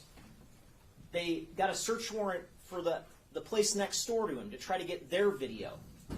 Couldn't find any video. They searched his vehicle, tore it up. You saw that. You saw the photos of that. They took out every single thing from that vehicle that they could find. They searched his infotainment center. They searched his phone multiple times, once on October 22nd, once after his arrest in Kalamazoo. They searched his phone records. They searched his iPad. They searched scooter companies for records for him. They searched Lyft and Uber. And they found nothing. They examined every aspect of his life, and they found no evidence that he was connected with Samantha Woll's death. And so here's kind of the box score. If you were to compare, you compare the evidence against the defendant with the evidence against Jeff Herbstman. They kind of start off at equal footing. If you look at things like fingerprints at the scene and DNA at the scene, there's nothing of value recovered in that regard for anybody. So they start off on equal footing. But then you get to the statements. And for the defendant, you have lies. You have lies. Lies and lies and lies that tell you he's guilty. For Herbstman, you have this ambiguous statement. That's all it is an ambiguous statement. Herbstman has no motive, the defendant does. Herbstman's phone doesn't put him at the location, the defendant does. Herbstman had nothing incriminating in his phone in terms of text messages, search history, the defendant did. No video connects Herbstman to this killing. Plenty of video connects the defendant. And then we have the DNA evidence. And imagine how if Jeff Herbstman had gone to trial, if somehow he had been charged and he went to trial, and our only evidence against him is this ambiguous statement that he made, and then it comes out at trial that there's this criminal in the night who is there at the time that that motion went off and who has the victim's blood on him. Imagine how that prosecution would have gone. That would have exonerated him, and that's what this evidence does. It exonerates him. Then you get to the defense case in general. And the defense doesn't have to put on evidence. Again, the burden of proof is solely with the people of the state of Michigan in this case. But they chose to put on evidence. And you should consider that evidence. And you should judge that evidence in the same way that you judge my evidence. And here's the case that they put on. They call in the original officer in charge, who is on maternity leave, basically to ask her the same questions that they asked Lieutenant Sanchez, who supervised the case. And to inject this concept into the case, well, because this thing with Jeff Herbstman didn't work out, let's try to focus on Aaron Pergamon a little bit. And so they inject this concept into the case that there is a text message where Aaron Pergamon referenced having a key. But they didn't ask Aaron Pergamon about that text message. They waited until he was off the stand to inject this idea into the case, and to inject this idea into the case that he was somehow a stalker, even though there's no evidence to support that. They call a medical examiner whose basic testimony is, I don't have anything to say because I don't have enough information. That was a waste of time. And then they try to inject this theory that Brett Foreman was somehow responsible because, well, he had a hypothetical conversation with somebody, as you would expect anybody would do in these circumstances. Any curious person is going to want to know what the heck happened to their friend when there's no information out there about what happened. And he has this hypothetical conversation about what a hypothetical person might have done to get away with this. And that somehow was useful. It was a complete waste of time. If you look at, again, how this stacks up with Pergamon, there's nothing. There's nothing that connects him to this crime. Foreman, there's absolutely nothing that connects him to this crime. You're going to get this instruction on witness credibility that you should use when you evaluate the defendant's sworn testimony in this case. And that instruction that Judge Van Houten is going to give you gives you a number of factors that you should consider. Not all of them are particularly relevant, but some of them are. One of the factors is this: does the witness have any bias, prejudice, or personal interest in how this case is decided? The defendant absolutely does. And you should judge his testimony recognizing that. Another factor is, in general, does the witness have any special reason to tell the truth or any special reason to lie? Again, the defendant has a very special reason to lie. It's the same reason he's been lying all along. He still has that same reason to lie. Another factor is, all in all, how reasonable does the witness's testimony seem when you think about all the other evidence in this case? And when you really examine the defendant's testimony, it is completely unreasonable. I want to walk through this point by point, and then I'm going to be mostly done for now. He would have you believe that he wasn't desperate for money, didn't need money, yet he's just out there all night stealing anything he could get his hands on out of cars. That's his starting point. Nonsense. He would have you believe that the one and only time that he goes out all night to tamper with people's cars and to steal stuff from cars was just this one night that Samantha Woll happened to be killed, even though he describes as a criminal hobby this idea that he's part of this Telegram group of guys that he sends pictures to about stealing cars. Nonsense. He would have you believe that he was not armed. Not armed that night. He is going out in the middle of the night, all alone, to commit crime after crime after crime all throughout our city. Has no idea what he's going to encounter, who he's going to encounter, but he doesn't have a knife on him, doesn't have any form of protection on him, yet he just so happens to have a knife on him when he's arrested 6 weeks later, and he just so happens to have a knife in the pocket of his moose knuckles jacket, his winter jacket that's at his girlfriend's house. That knife just happened to jump into that pocket without explanation. No idea how that got there. And again, this is November 30th when he's arrested. It's colder then. It's winter jacket season. He has no idea how that knife got there, that knife that the trace evidence examiner, forensic scientist Christy Sekadat, used to cut into the fabric of Samantha Woll's hoodie, her clothing, and found that a knife entirely consistent with that knife could have made those same incisions. The same incisions that he made in her the night that she was killed. He has no idea how that knife miraculously jumped into his coat pocket. Ridiculous.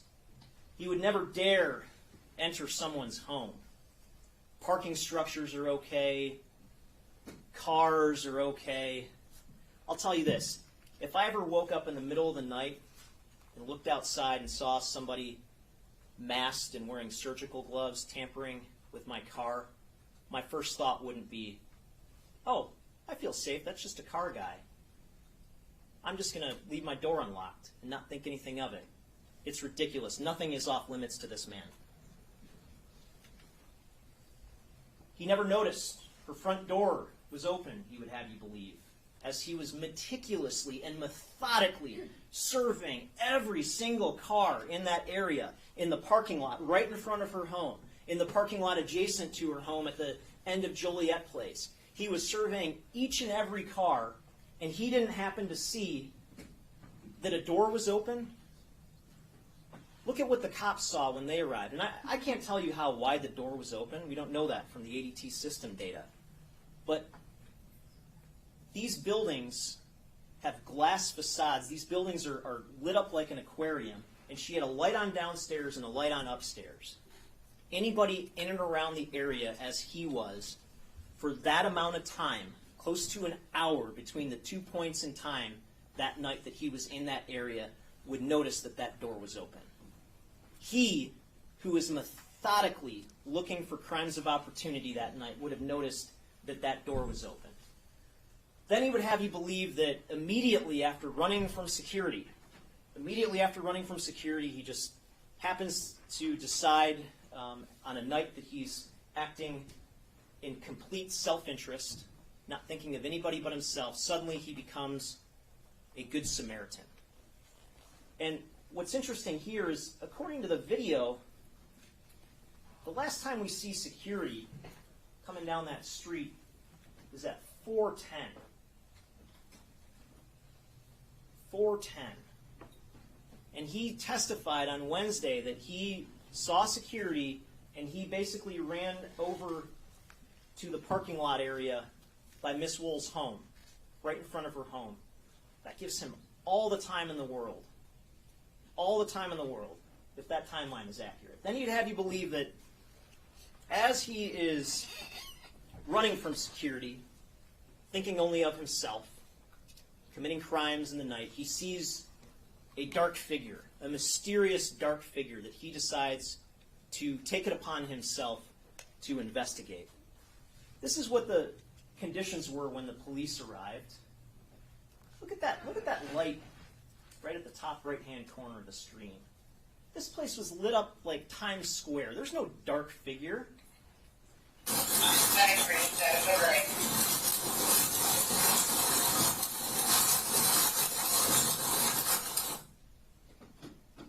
And then, of all places, he touched this dark figure's neck. That I will agree with. He did touch her neck. He touched her neck with the knife that he plunged into it repeatedly. But the idea, and this is what he would have seen as he approached her, and you heard from Kevin Mull, the person who actually found her body, that when he approached her at 6:20, he touched her back. And you can see a small area of her back was exposed. That would be the logical place. If you're going to check on her, you would touch her back. And he touched her neck. He touched her neck when she's laying like this, with her neck not at all exposed. And he says he held his hand by her face to see if there was breath coming out when her face is basically smushed into the ground. It makes absolutely no sense. It's nonsense. And then he claims that at this time, he wasn't wearing gloves. He wasn't wearing those surgical gloves because those gloves broke. They broke when he was on that wall. Well, here's the thing. After he jumps on the wall, you can see him put on the gloves after he jumps on the wall. After, not before.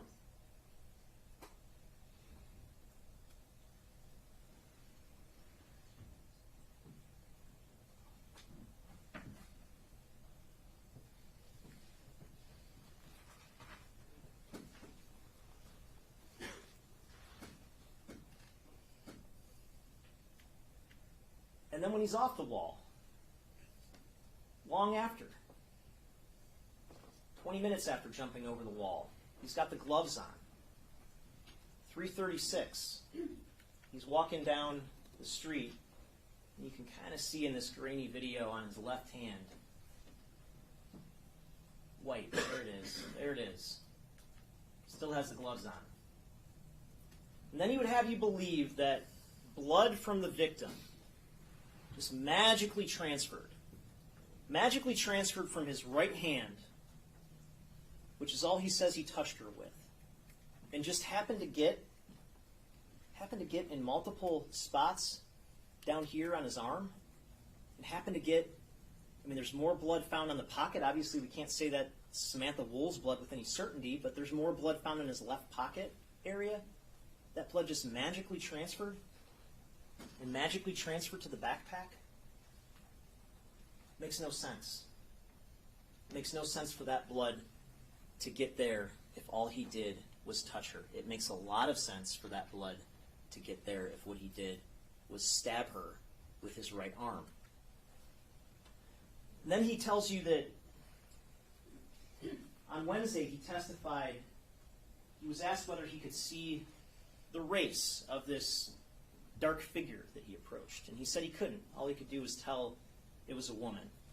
But then, in a contradiction, he testified that he got out of there. He got out of there because he didn't want to be a black man caught with a dead white woman. Well, how would he know How would he know that he was with a dead white woman if he couldn't see her race? And then he's got all weekend to think about this contradiction and comes back with a different version. Comes back with a different version yesterday, and his explanation is by race he meant he couldn't tell whether the victim was German or Scandinavian or Scottish. It's ridiculous. He got caught in a lie. And then he would have you believe that after getting out of there, after freaking out because he's just encountered this body and doesn't want to be with the body, that he takes the time to grab this backpack out of the bushes, which just happens to be conveniently right by Miss Woll's residence, and takes time to put the white bag inside the backpack and then gets out of there. And then he freaks out. He freaks out because he notices that he has blood on what he says is his bare right hand. Freaks out. Well, if he's got blood on his bare right hand, why does the video show him carrying an object which looks like his phone? And this is from the Illich Holdings video. Why is he holding something with a hand that he knows has blood on it? Makes no sense. The obvious answer is that the blood was on the gloves that he got rid of. Not in his bare hand, on the gloves that he got rid of. And then he would have you believe that his girlfriend of 1 month they were together, started dating in September, just before the incident. She just happens to regularly do his laundry for him. Just happens to regularly do laundry for a man that she's been with for a month. And he puts his clothing in a hamper for her to do his laundry. And he did that with his jacket, and then acts shocked somehow that that jacket was washed. That doesn't make any sense. If he put it in the hamper, wouldn't you know it's being washed? And think about in your own experience when you've washed a jacket. It's a rare thing to do. Usually done for a specific reason, to get something specific off of it. And this just happens to happen. This jacket that has Samantha Woll's blood on it just happens to get washed just days after her murder. Come on. It's another coincidence. Another coincidence that they can't overcome. And then he claims that he didn't go back to the area of the scene the next day. He just went downtown to the mix to take his girlfriend to work. But his phone magically places him directly east of the scene, as you would expect someone to do if they are looking for information about what is out there. He got caught in a lie. He stood on that witness, he sat there in that witness chair, and he lied to you.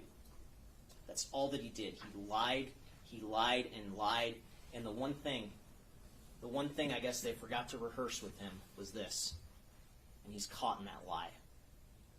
He did go back to the area of the scene, as you would expect him to do. His testimony is completely unreasonable. On each and every point, it makes no sense. It makes no sense, and it does not create reasonable, common sense doubt in this case. Now, one thing that tells us that this is unreasonable, you look at this jail call from January 23rd after the exam with the defense attorney. And the defendant asks, if this was a poker hand,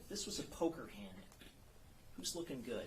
It's interesting that he'd ask if this was a poker hand, invoking a game where you're dealt a hand,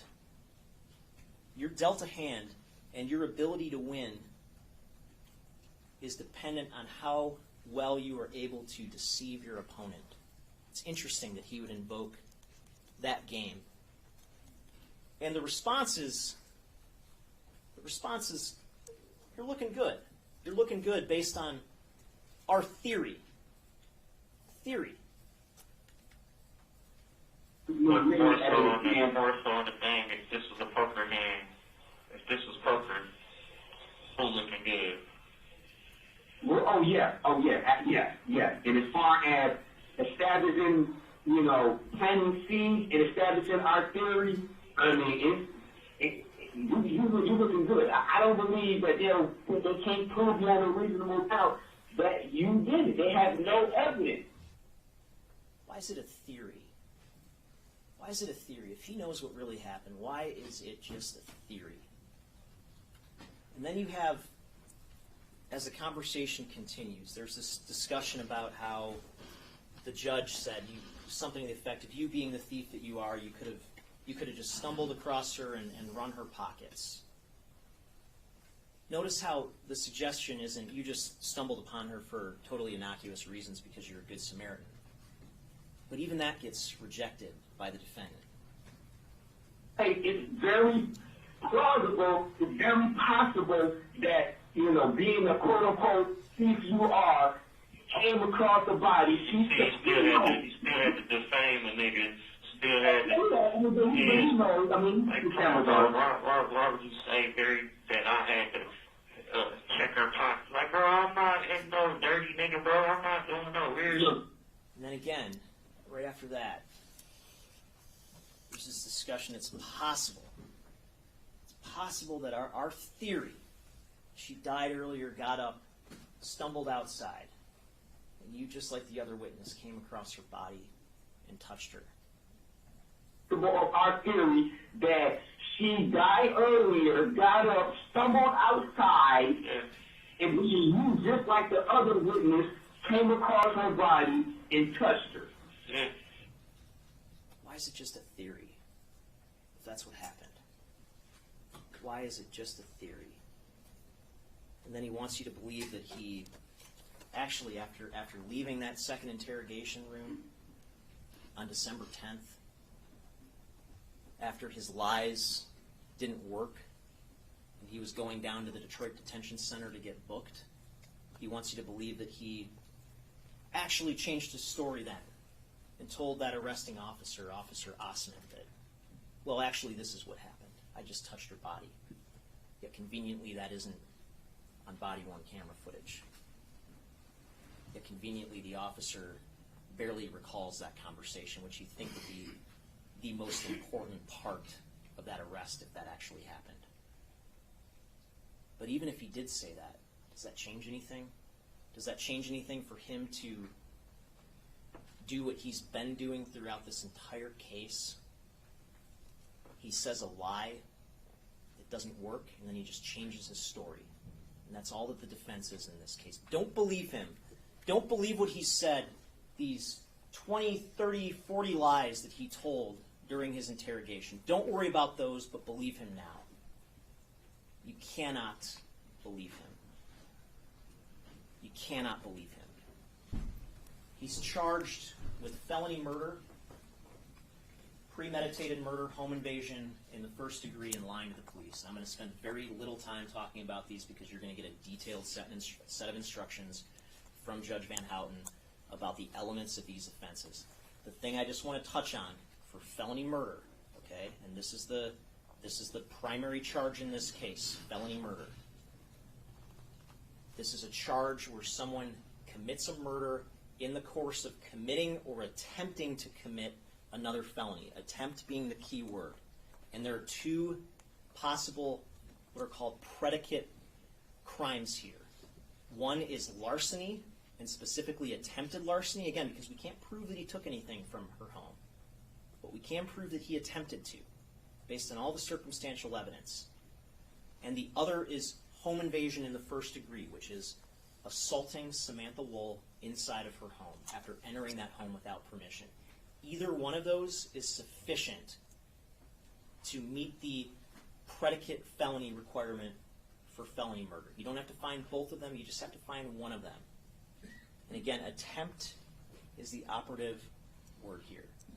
We don't have to prove that the felony or the larceny was completed. An attempt is enough. For premeditated murder, This is a alternative count. I'm not asking you to convict him of both. There's no reason to convict him of both counts 1 and 2. This is an alternate theory, okay?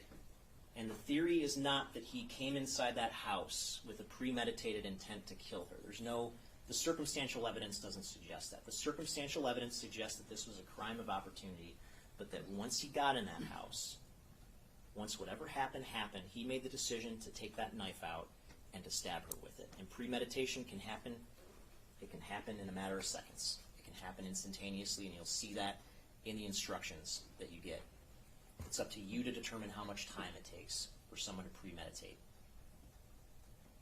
But the core of this case is and always has been felony murder. I'm asking you to convict him on count 1. You're also going to have an option to convict him of second-degree murder. If you find that some of the elements are missing, which you should not here, you can convict him of the lesser-included second-degree murder, and you'll get the instruction on that. Again, home invasion count 3, that's based on the idea that he did not have permission to enter the home, and he entered that home. Samantha Woll was there, and he assaulted her inside that home. That satisfies the elements of home invasion, and then lying to the police is based on him being told about the property crimes that he was being under investigation for, and lying about those property crimes. I'm going to sit down now. I'm going to have an opportunity to address you again once the defense has completed its closing argument. I thank you again for your service in this case. I thank you for listening to me. Thank you for hearing me out. I just ask that you keep hold of that common sense. Keep hold of that common sense that's been guiding you throughout this case and will hopefully continue to guide you throughout your deliberations. Thank you. Thank you. Do the jurors need a quick restroom break before we go into defense? Okay, we're going to take a 10-minute recess till 11:05. We'll have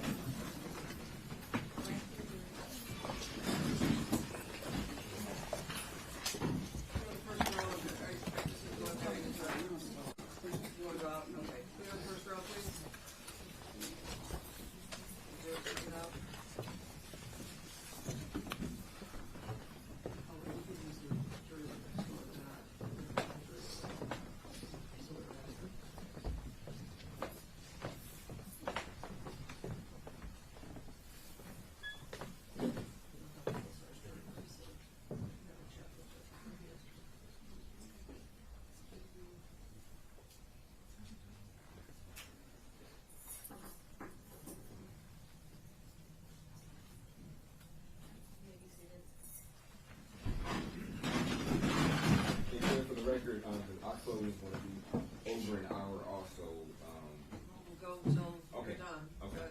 But what we may have to do is rebuttal after lunch, I'm not sure, but we'll see how things, we'll see how far we'll pass the review, so. Because I've got a bunch of things scheduled too, so we'll go till you're done. But we might have to do rebuttal and instructions after lunch.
speak for the people. Dominic DeGrazia on behalf of the people. Brian Brown on behalf of Mr. Jackson-Bolanos.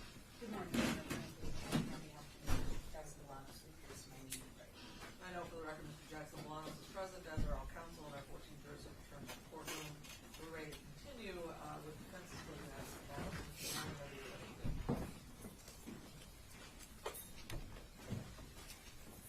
Thank you, ladies and gentlemen of the jury, for staying with us for almost a month to hear the testimony of the inquiry of who killed Samantha Woll.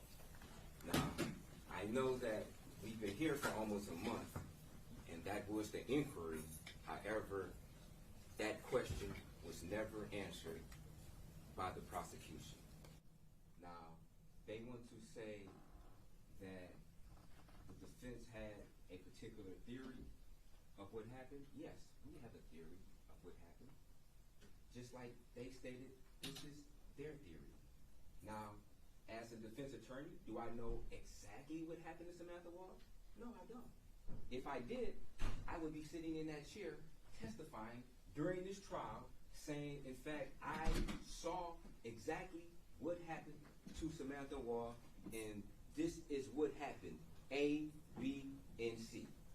But unfortunately, I don't know exactly what happened. I can look at the evidence. I can use my common sense and come to a conclusion that I know for a fact that Mr. Michael Jackson-Bolanos had nothing, absolutely nothing, to do with the death of Samantha Woll. Now, throughout this case, I believe it was stretched dramatically. Half of the case, the prosecutor used to defend Jeff Hersman, instead of showing you evidence that would implicate if Michael Jackson-Bolanos committed this murder. And why was he didn't do that? Because he did not have evidence to prove beyond a reasonable doubt that, in fact, Mr. Michael Jackson-Bolanos killed Samantha Woll.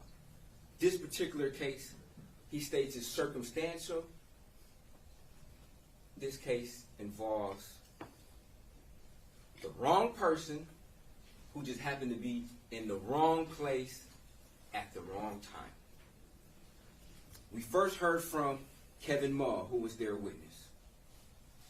He testified that at first he couldn't even see the body from 40 or 50 yards away. He didn't even know it was a body until he got much closer. Prosecution wants to imply that, oh, this scene was lit up so much you would have been able to see Samantha Woll from space.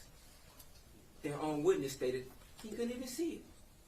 He didn't even see or notice the blood at all. He states that he did touch the body. He touched an exposed part of her back.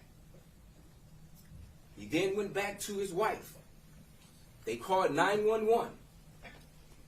He was then asked to do CPR, and he stated in his mind he did not think CPR would be necessary because she was already dead, from his opinion.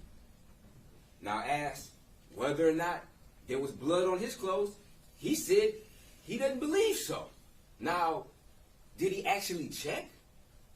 Was his clothes actually analyzed?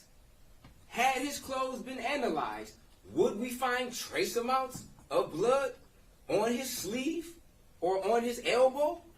We don't know, because that was not done. We asked Detective Sanchez about whether or not blood or clothing is analyzed from an individual, and he stated there was no reason, if a responding person or caller of 911 touches the body, there's no reason to believe that there should be blood or analyze this particular clothing. But what do we have? We have a contradiction. Officer Dowd testified that in his report, he stated that nobody touched the body. And he spoke to Kevin Mull. Now, I'm not saying that Kevin Mull is a liar, but you have two inconsistent statements about whether or not somebody touched the body, which Detective Sanchez said would be grounds in order to analyze that clothing to see if there was blood on that particular clothing. If you have two inconsistent statements, one from a responding individual and two from a responding officer who stated that nobody touched the body.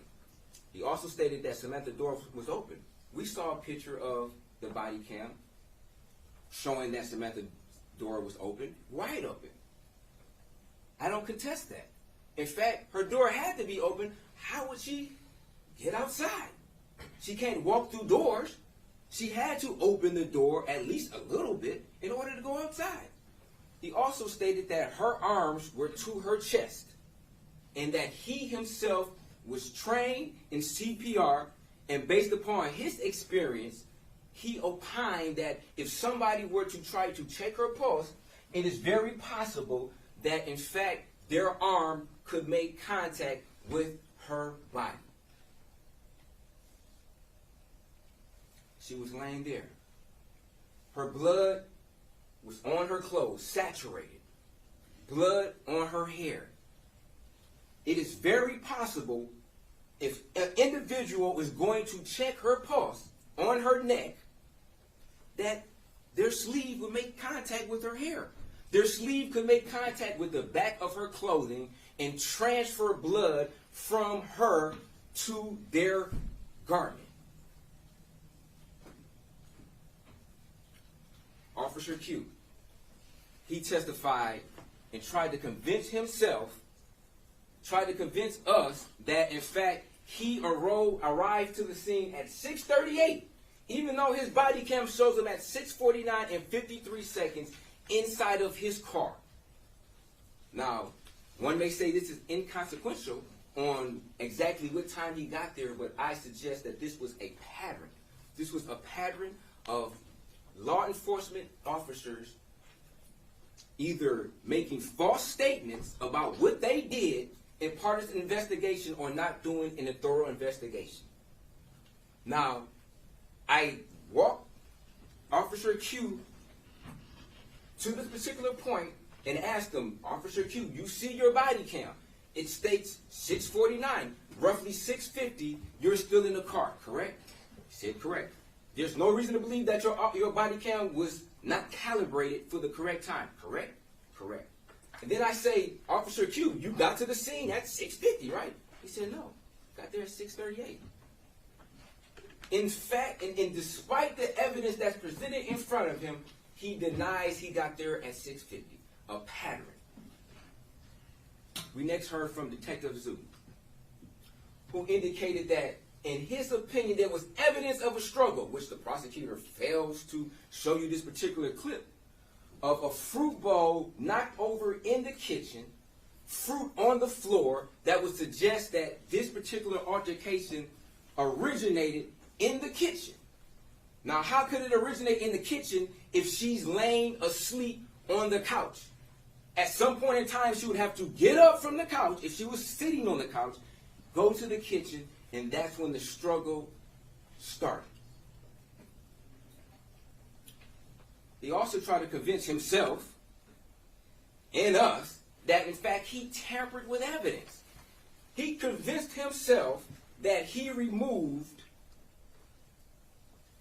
her credit cards from her wallet and transferred them to a whole different area of this particular apartment and put them on the table.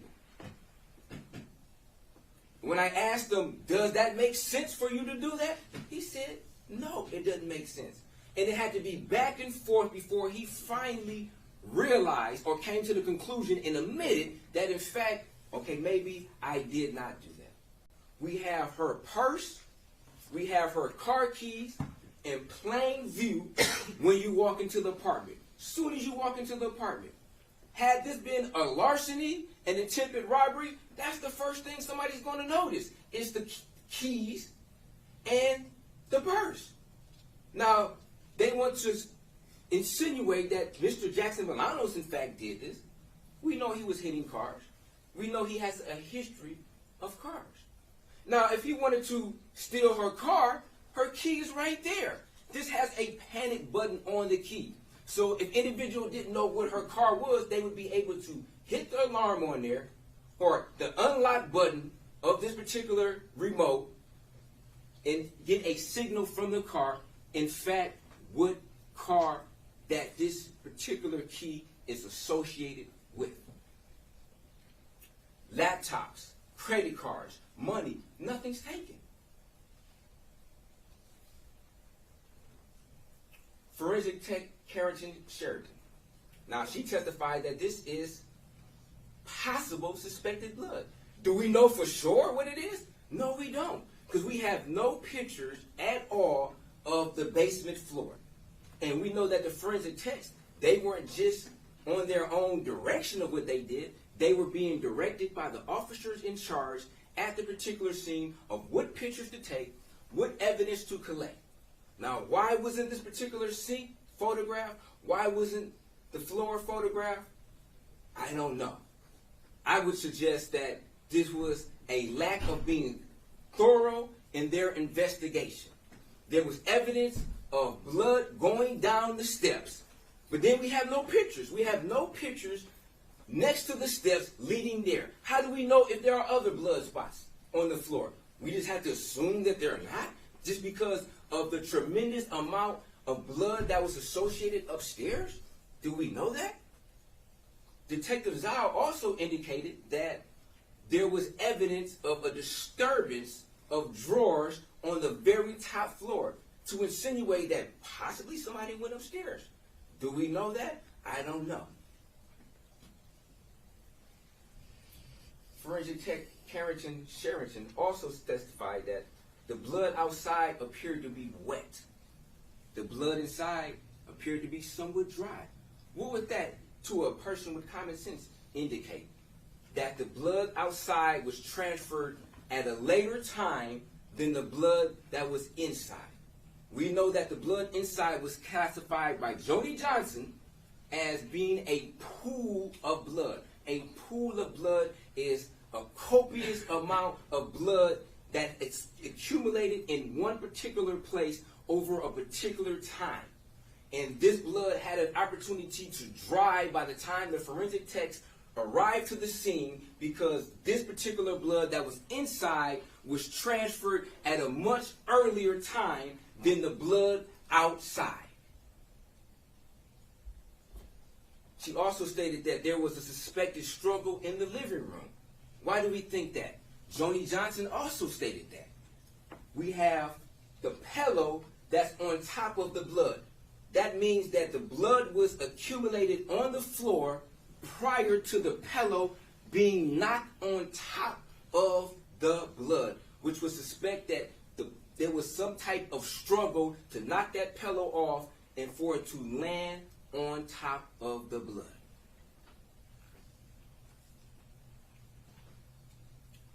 Now, we also heard from their neighbor, James Griffin. He testified that he doesn't remember or doesn't acknowledge hearing somebody scream. However, that's not what he said on the night of. We know for a fact that he was trying to convince himself that, in fact, he did not hear the assault of Samantha Woll. Said he went outside around 1:20ish to walk his dog. He says he routinely goes out there around 12:30. This particular night was an hour later. He heard a very distinction of a woman originally screaming, saying, don't hit me no more. Don't stab me. A direction from the Joliet area. He never said anything about sound bouncing off a building.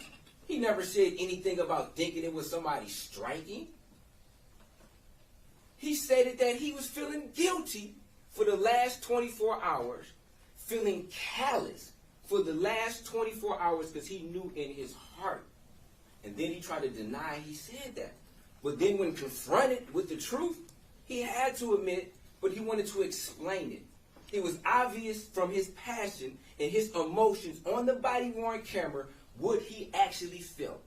He also stated that the walls are so thin in these apartments that he just assumed it was somebody else's responsibility. It wasn't his responsibility, and it was eating him alive. And if anybody can reassure to him that he did not hear what he knows, what we know he heard, he can sleep better. It makes him sleep better at night, knowing that he could have done something. He could have maybe went there, called the police.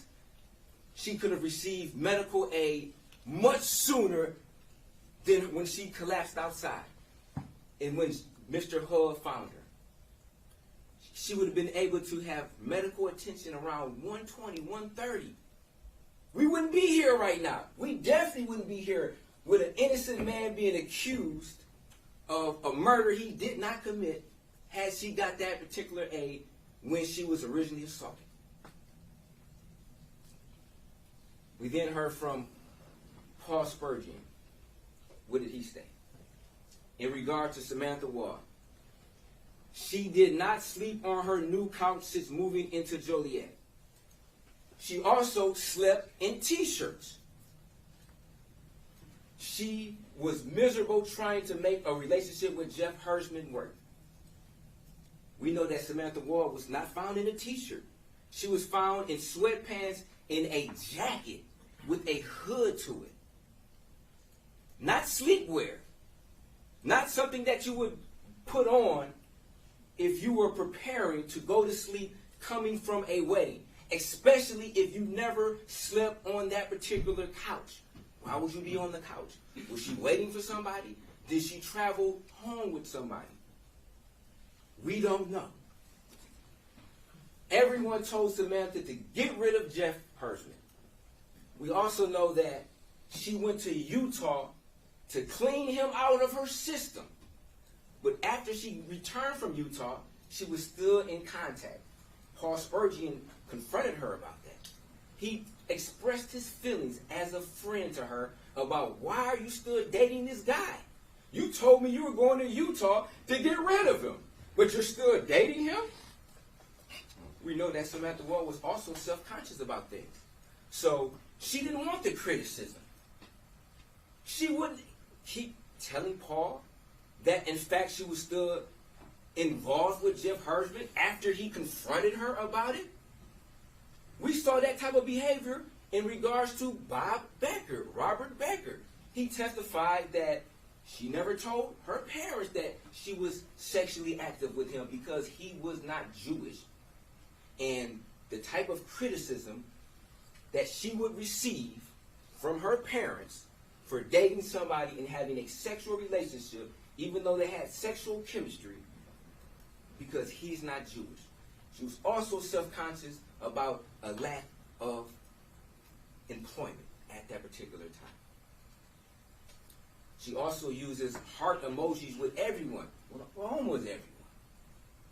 He stated that she sent a heart emoji at 1 o'clock to a David Wilkinson. Also, Aaron Pergament was out of her league.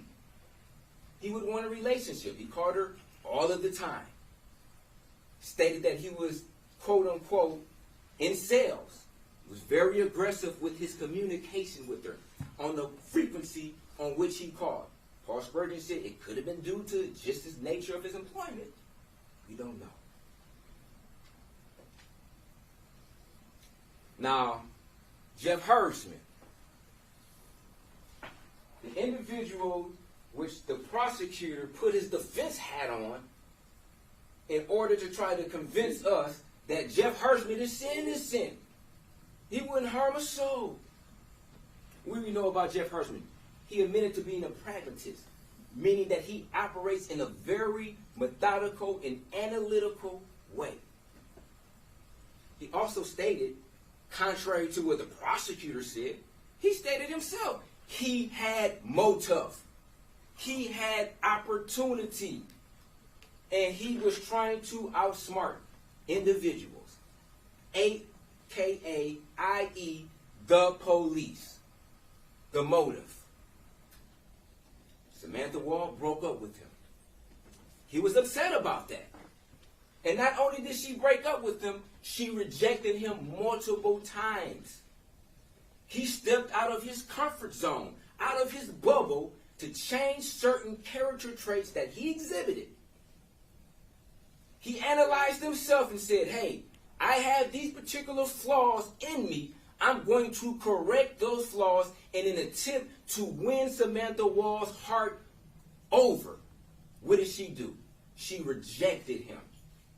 How would that make him feel? Not happy. Certainly not happy. Especially when he finds out that she's dating multiple individuals and in his mind feels that he's smarter than them. They don't compare to him. Aaron Pergamon doesn't compare to Jeff Hirschman. We saw Aaron Pergamon. We saw Jeff Hirschman. Aaron Pergamon is, between me and you, he is out of her league. He's much older. He's friends with her parents. Now, how would that make him feel? He doesn't receive emojis. Paul Spurgeon said everybody gets these heart emojis, except Jeff Hirschman. He said he doesn't get them. How would that make you feel? Your girlfriend sending heart emojis to everybody else except you? Even despite your attempts to win her heart over? The opportunity. Absolutely, he had the opportunity. Because he was trying to outsmart individuals. He leaves his phone at home. He can walk there. He's an avid walker and runner. He's an avid bicyclist. Now, why didn't the detectives know anything about this prior to me asking these questions on cross-examination? Their lack of doing a thorough investigation, even though they want to give this impression that they left no stone unturned. But I surmise to say that there are a lot of stones that were left unturned, not even looked at, such as any stones that have been in the fire pit. I don't think they knew anything about this fire pit until I asked about this fire pit. Then all of a sudden, yeah, we knew about this fire pit, but we don't know whether or not there's any remains of clothing in this fire pit, any use of accelerants in this fire pit, any acknowledgement that this fire pit exists, any photographs of this fire pit, no knowledge of a bonfire, which was testified by Paul Spurgeon and Jeff Hirschman, no evidence whatsoever. When he was arrested, already had a criminal defense lawyer. Already had one when he talked to the police. Called his parents. And the police were very nice to him. Very nice to him. And we saw the the difference in how Mr. Jackson-Bolanos was treated versus how Mr. Hirschman was treated. Oh, would you like me to call your parents? Oh, would you like any snacks, anything to drink? Just very pleasurable, very cordial with them. Now, I'm not saying that they should have just been treating him like Mr. Jackson-Bolanos and calling him, a homeless motherfucking liar and not all of that. But they could at least show Mr. Jackson-Bolanos that same type of respect. However, his father tells him, don't say anything. Don't talk to the police. Mother doesn't even ask why he's there. He calls the police, and what mother doesn't ask why you are in the police station? What happened? What are they saying? What are they arrested you for? I mean, some type of questions would be warranted for somebody who cares about you, especially if they got a defense lawyer for you already. Now, I believe that Jeff Hirschman, he told his parents prior to him smoking marijuana, becoming very paranoid, along with any other drugs he was probably taking, such as mushrooms, and then a combination of who knows what else, that led to a guilt-stricken paranoia where he just could not control his emotions at that particular time, and they just burst out, and he could not control himself. His parents probably said, wait, the lawyer right now, she's out of town or something like that. Don't do anything rash. He went there and started smoking and think about it. And he suggests that, he convinced himself. But what else we know? We know prior to him calling 911, he thought about and started to worry about whether or not he brought the correct clothes to Kalamazoo. So what does that tell us? That means he had to first be analytical and think about, A, what he brought to Kalamazoo, and also what he could have brought to wear to Kalamazoo, and how that would be perceived by individuals who were looking at what he wore. So he had time to think about this. He also had time to think about whether or not he would get along with his program director. So he had to think about possible conversations of what could have been spoken about between him and his program director, possible conclusions to that particular conversation, and what could have happened to him based upon his conclusions on how this conversation could or could not go. So he had to be methodical and analytical about that. Also, before he called 911, he removed all his property from his hotel room. He knew he was going to jail. He didn't have a delusion of where he was at. He knew exactly where his room was at. He didn't go and walk to the corner store and say, hey, give me my clothes. He went up to his room. He knew exactly where he was at. He then went down to his car and placed those clothes in the car. He wasn't having a delusion. He knew exactly where his car was located at. He knew where his phone was located at. He didn't go down and take his clothes and just throw them on the ground. He didn't throw them at the front desk and say, here are your clothes back. He was not having a delusion. He was told to say that. Very convenient for him to admit to killing Samantha Woll, and then conveniently, I was having a delusion because I took the wrong dosage. And my psychiatrist told me that that's a possibility. Where's the psychiatrist? We've heard from every expert that they could bring to try to substantiate what they wanted to put forth as their theory. Where's the psychiatrist? Where's an expert that can testify that, yes, he was taking this particular medication, and these are some of the side effects, or could be a side effect of his medication for him to admit to murder? No. Just like he was analytical and thinking about whether or not he brought the right attire to Kalamazoo, he thought about the murder. He relived the murder in his mind, and he relived it. He knew exactly what he did. He knew exactly what he did. And that's why he told the police, I'm in trouble. Because he knew exactly where he was at. He knew exactly who he just called. And he knew exactly who he was speaking to when he said he is in trouble. Then when he was taken to the police station, he knew exactly where he was at. The officer came in and told him, do you know why you're here? And what's going on? He said, yes, I'm being detained. Do you know why? Yes. The officer said, good, as long as you know. Now, he didn't think he was at the zoo. He didn't think he was at home in his bed.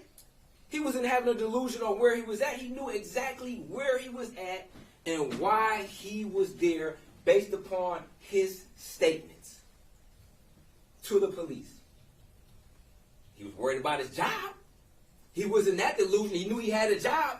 He knew he had a job that he could lose and probably would lose based upon what he just admitted to the police.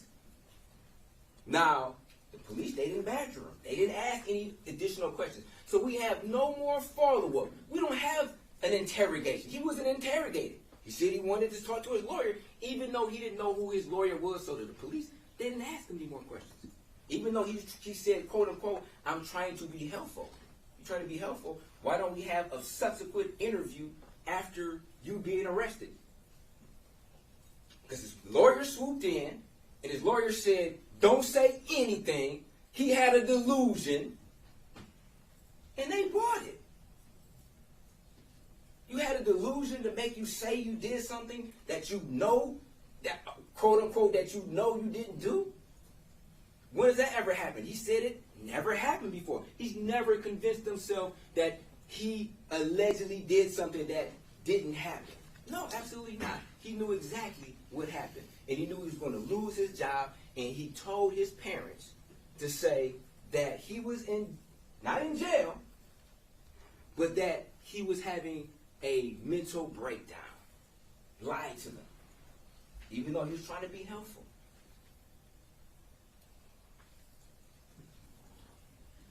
Now, they want to say that, oh, this is a seatbelt cutter. This is a knife. This is a knife. It's a blade. Now, why wasn't this blade submitted to forensic tech Secadat in order for her to do her trace analysis?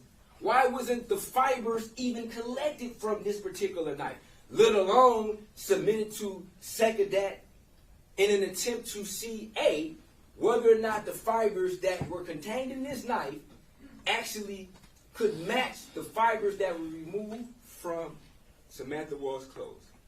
Why wasn't this particular knife submitted to forensic tech Secadat in an attempt to see whether or not this particular knife could have caused some of the wounds or some of the cuts on Samantha Woll's clothes? Why wasn't this particular knife submitted to forensic tech Secadat? This is a characteristic knife. It has a straight edge, a single edge, which could be consistent with the cuts to Samantha Woll's clothing. But we don't know because it was never submitted. But they want you guys to think they did a thorough investigation. No stone is left unturned. This knife was never submitted. We have multiple pictures of Samantha Woll throughout Jeff Hersman's apartment. Now, we saw inside of Samantha Woll's apartment, and you will be able to see from exhibit number 10, the pictures of her walls. Not one picture of Jeff Hersman. Not one picture of Samantha Woll and Jeff Hersman. Jeff Hersman goes from room to room being reminded of Samantha Woll, looking at these pictures. We don't know what's on the back of these pictures. I mean, I'm not suggesting that there is, but could be some language on the back of the pictures. A plethora of prescription medication that who knows what the results of what combination he was taking. We have a bag of whatever type of pills that's not in the prescription, that's technically illegal to have pills out of their prescription bottle. This wasn't analyzed. We don't know what type of pills those are. We have mushrooms that he's taking in combination with a plethora of prescription medication. We have a bike that we know Mr. Hersman is an avid bicyclist. Why wasn't this bike analyzed? Why wasn't it a closer picture of this bike? Did they even know Jeff Hersman rode a bike? Why do I have to flush these out?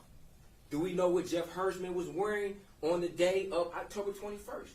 No. He indicated he went to the synagogue. Why wasn't anybody interviewed from the synagogue to see what he had? Why wasn't video extracted from the synagogue to see if Jeff Hersman was even there and what he was wearing? Detective Sanchez indicated, had he known what Jeff Hersman was wearing, then yes, they would have went and tried to locate that same clothing from his house and analyzed it. And why did they know what he was wearing? Because it was not a thorough investigation. Stones were left unturned. Now, as far as his location, where was Brian Tosis at with his nice map to show that, oh, we know that he was at this particular location? Where was Sarah Markle at to say, oh, I analyzed his phone and these are his phone records that would indicate he was listening to a podcast? Where's that evidence? He was listening to a podcast that night. Convenient. Now, his phone may very well have been tuned to a podcast, but he was in there listening to it. But yet we don't have that information at all. Even though they spent all of this time trying to convince us that Jeff Hersman didn't do the murder. He put on his defense hat and he went to work to try to convince us that Jeff Hirschman could not have done it simply because his phone wasn't there? Is that it? Because your phone is not there? We heard from Sergeant Martinez, who indicated in his search warrant affidavit, he even stated that individuals leave their phones at home in order to detect their phone being located prior to committing a crime. We have gloves.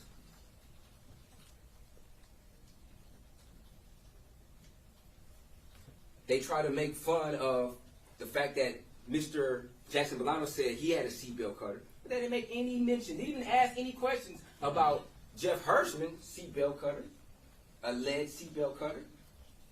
I don't know if during their preparation, the prosecutor, his attorney, and him, during their preparation, maybe that was not brought up. But Jeff Hirschman did testify, and it was obvious that he was giving suggestions on what to say. Not just the truth. Say these things. Say you were delusional. Say you don't remember. Say whatever you do, don't say the truth that you killed her. Don't say what you already told the police. They gave him use immunity. And what is use immunity?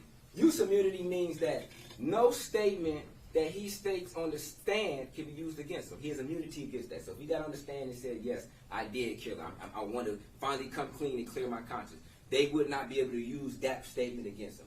But why not give him transactional immunity? If you really believe he's so innocent, why not give him transactional immunity, which means that we cannot prosecute you at all during this case for the death of Samantha Woll, period. And you know why? Because I think they deep down may have had some reservations on how sincere Mr. Hirschman was when he tried to recant his statement. It's like, why would somebody admit to something they didn't do? And this was, the search of his house was done on November the 8th. Weeks after the death of Samantha Woll. He could dispose of whatever type of evidence he had. Burnt it, threw it in the trash, drove up to Kalamazoo and threw it on the dump. I mean, he could have did anything with it. They didn't search his house then, on the day afterwards, and they'd be like, oh, we didn't have any probable cause. He had individuals who testified or told the law enforcement that he was depressed and he was not all the way there mentally, and they had concerns about Jeff Hirschman's mental status.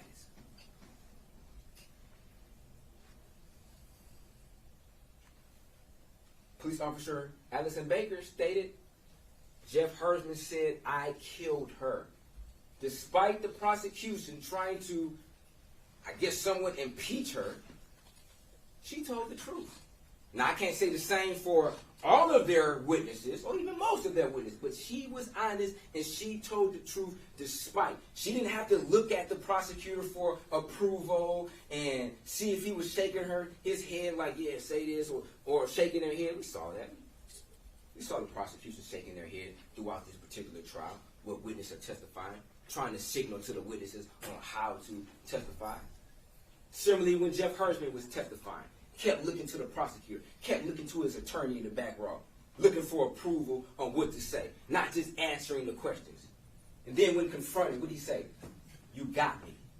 No, I'm not trying to get you. I'm trying to get the truth. We're trying to get to the truth. My job is not to get you.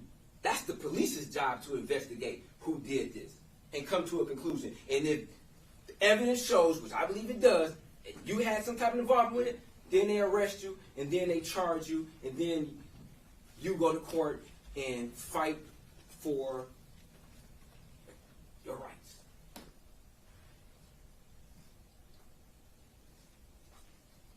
Now, Aaron Pergament testified, lied about having a key, lied about being sexually active. There was some type of mention that at one point in time he was a stalker. Now, Sergeant Martinez testified that he felt that Aaron Pergament lied to Officer Crenshaw when Aaron Pergament said he did not have a key to Samantha Woll's apartment. Put that in his search warrant. He testified to that. Now, Aaron Pergament knew that there was a criminal investigation being conducted. Why wasn't Aaron Pergament charged with lying to a peace officer when they had proof of it? Had text messages. Stockmeyer tried to walk it back and say, oh, it's probable cause, but not this or that, or I don't recall, or just didn't want to tell the truth of the matter. And I think that Sergeant Martinez stated the truth. Even though he did not take pictures of the inside of Jeff Hirschman, he was truthful about that. He didn't take pictures. He was truthful about he didn't thoroughly examine it. Now, the ADT Jesse Conwell testified that at least 2 minutes for the system to go into idle mode, stated that the motion at 4:20 a.m. had to be brief in order for the system to then go into idle mode at 4:22. We know that there was motion that was detected at 12:32 in the a.m., and from 12:32 to 1:24, there had to be constant motion because the system never went into idle mode for this period of time. For almost an hour, there was constant motion. They also indicated that, for the prosecutor, they stated that, oh, if she was on the couch, the system wouldn't detect it. So therefore, the system would go into motion from 12:32 to 1:24. There had to be some type of constant motion between 12:32 and 1:24 to prohibit the system to going into motion.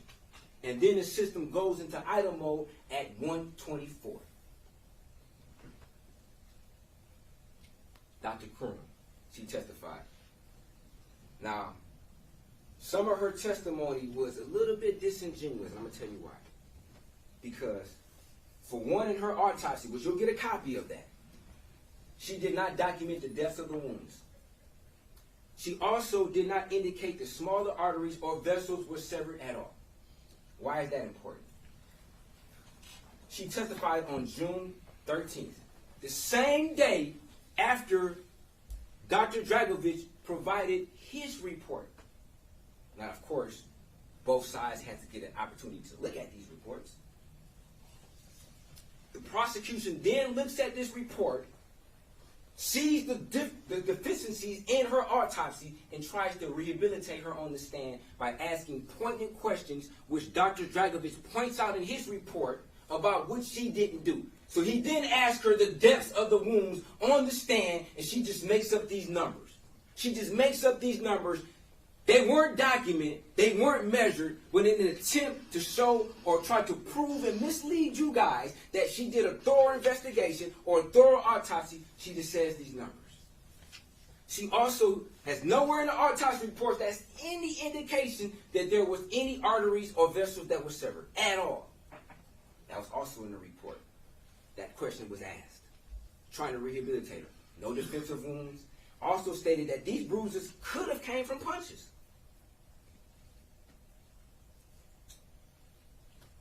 She has a bloody nose. Why does she have a bloody nose? Why is there blood in her nose? Did she get hit in the nose? According to the autopsy, we don't know because it was not thorough. Bruises on the side of her head. The prosecutor wants to say that this was a terminal fall, but she got bruises all over her body. Also, we have evidence of a struggle prior to the bloodletting in the living room.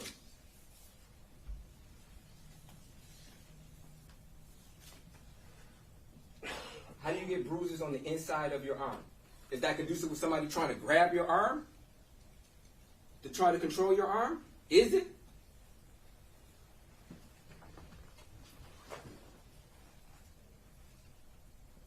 More bruising. More bruising. She got bruises all on her body.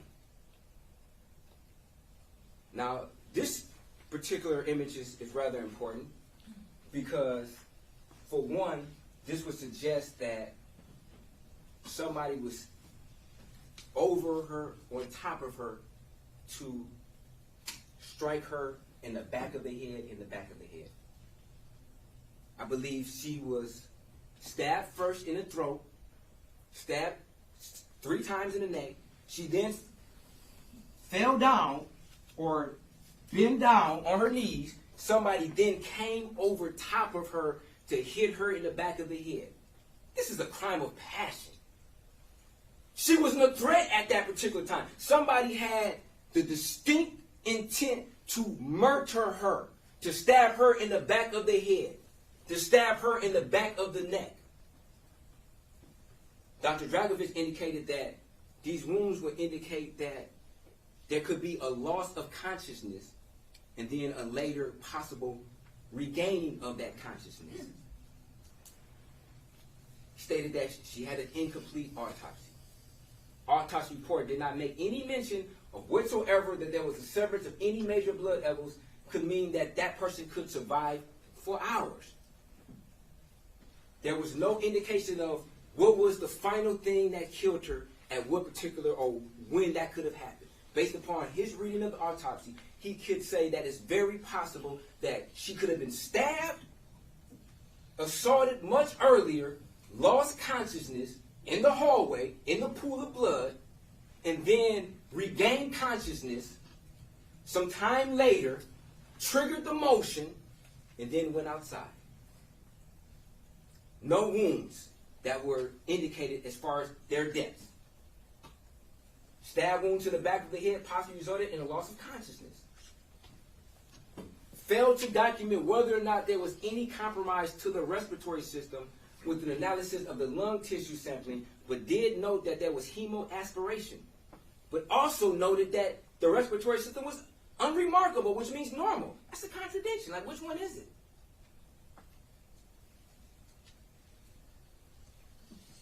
The toxicologist indicated that, yes, she had GHB. And GHB is a substance that could be found in all of us. But she also indicated that GHB has a half-life of 30 to 50 minutes. If she were to inject GHB, say around 12:30, 1 o'clock, and she died at 4 o'clock, that would give some opportunity for her body to metabolize. Now, I'm not saying I know 100% that somebody gave her a Mickey, but these are questions that we have to ask. And she also indicated that based upon the substances that are in her body, it could lower her blood pressure, which could lead out to a lower rate of which somebody bled out. Now, this is the inside of Samantha's car. What substance is this in a cup?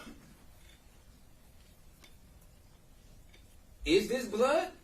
Is it suspected blood? I don't know. Was it analyzed?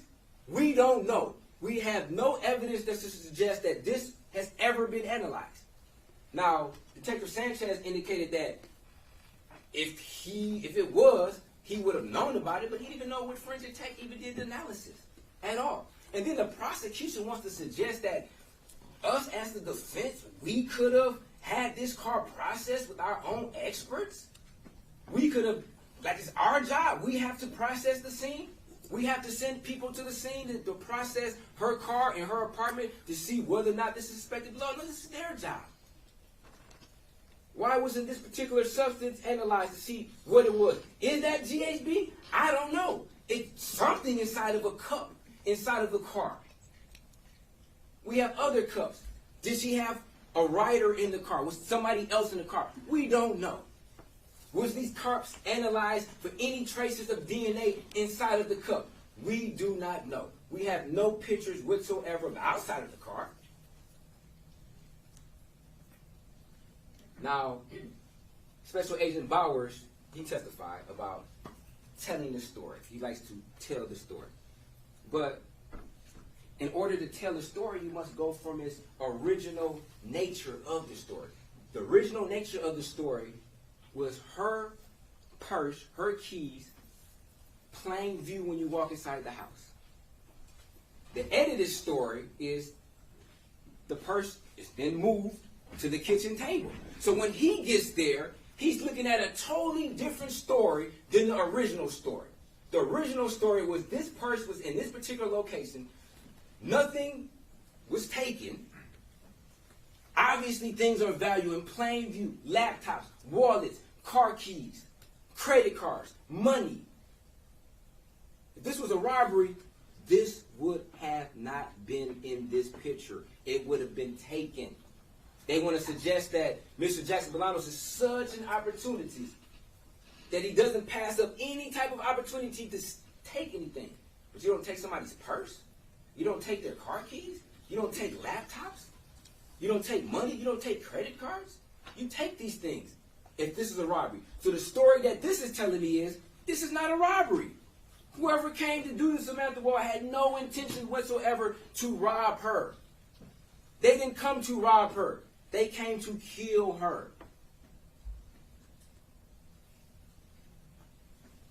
Drawers unransacked. If somebody's coming to your house to do an armed robbery, they are ransacking that place. There's nothing that's not going to be left. That table will be empty. Those drawers will be pulled inside out. The TV would be gone. There would be some type of documentation or some type of evidence that would suggest that somebody was ransacking this place, and it's none. The only type of things that it suggests is that it was some type of struggle. That's the only evidence that shows things being knocked around. They suggest there was a struggle, not somebody trying to ransack the place, snoop through the place, see what they can find to steal. Detective Marco. She stated that our phones show us everything. Cellbrite gives us the information on what's in your phone. We have Mr. Jackson-Bolanos' phone on the left. What do we notice that's similar to Samantha Woll's phone? Mr. Jackson-Bolanos has his location services enabled. Find My iPhone enabled. And for those who don't know or have an iPhone, in order to find your iPhone, you must have your location enabled. And that's a feature. If you lose your iPhone, it will give you on the map where your phone was last located. As far as a GPS coordinate in a dot. Not a time-advanced phone record, which is not as thorough as a GPS location. We have Samantha Woll's GPS location. And why do we have Samantha Woll's GPS location? Because her phone location services were enabled. Her Find My iPhone was enabled. Why don't we have Mr. Jackson-Bolanos? They both had an iPhone. They both had their location enabled. Why don't we have any GPS for Mr. Jackson-Bolanos at all? We just have time-advanced records that place them in the location. But we can place hers exactly where her phone was at. Even though nobody took the time to input these particular coordinates and give it to you on the map, that they love their maps. They had multiple maps through the course of this particular trial. Why wouldn't they map this? This is a different variable. Now, the prosecutor wants to suggest that, the phone could be in the same place and not moving and have a different location.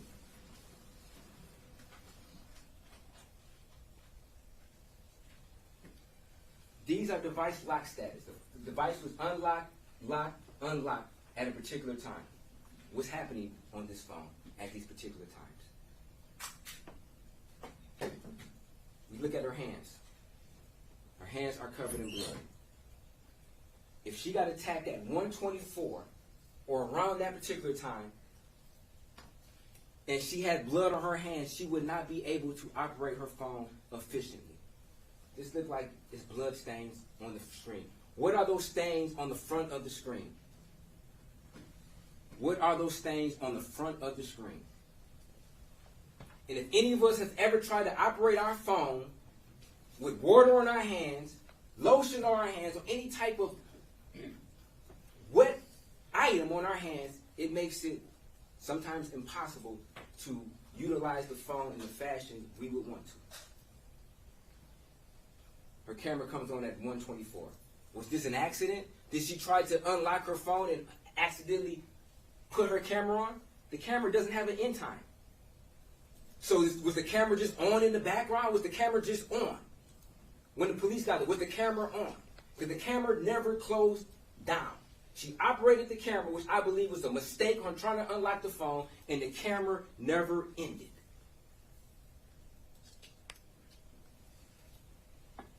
Now,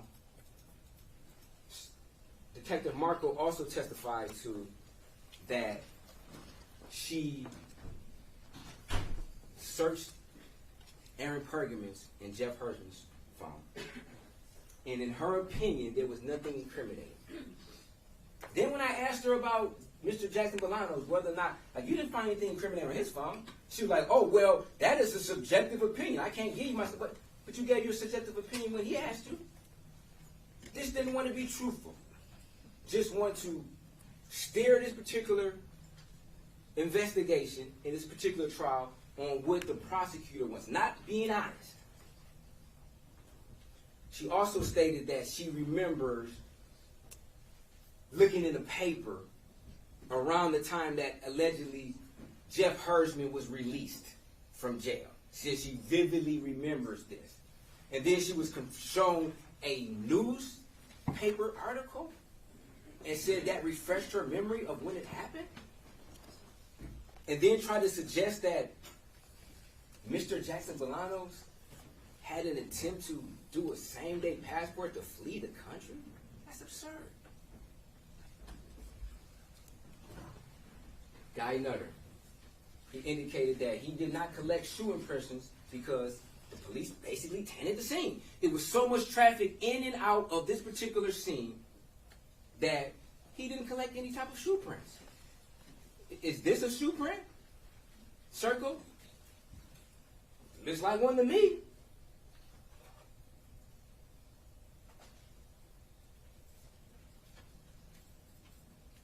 Tony Grocery. Now, she stated that this jacket was quote-unquote water resistant, even though nowhere in her report that she indicated this, but she just conveniently gets on the day of trial and says that, oh, I sprayed some luminol on there, and therefore I determined that this jacket has some type of water-resistant qualities. What about the rest of his clothes?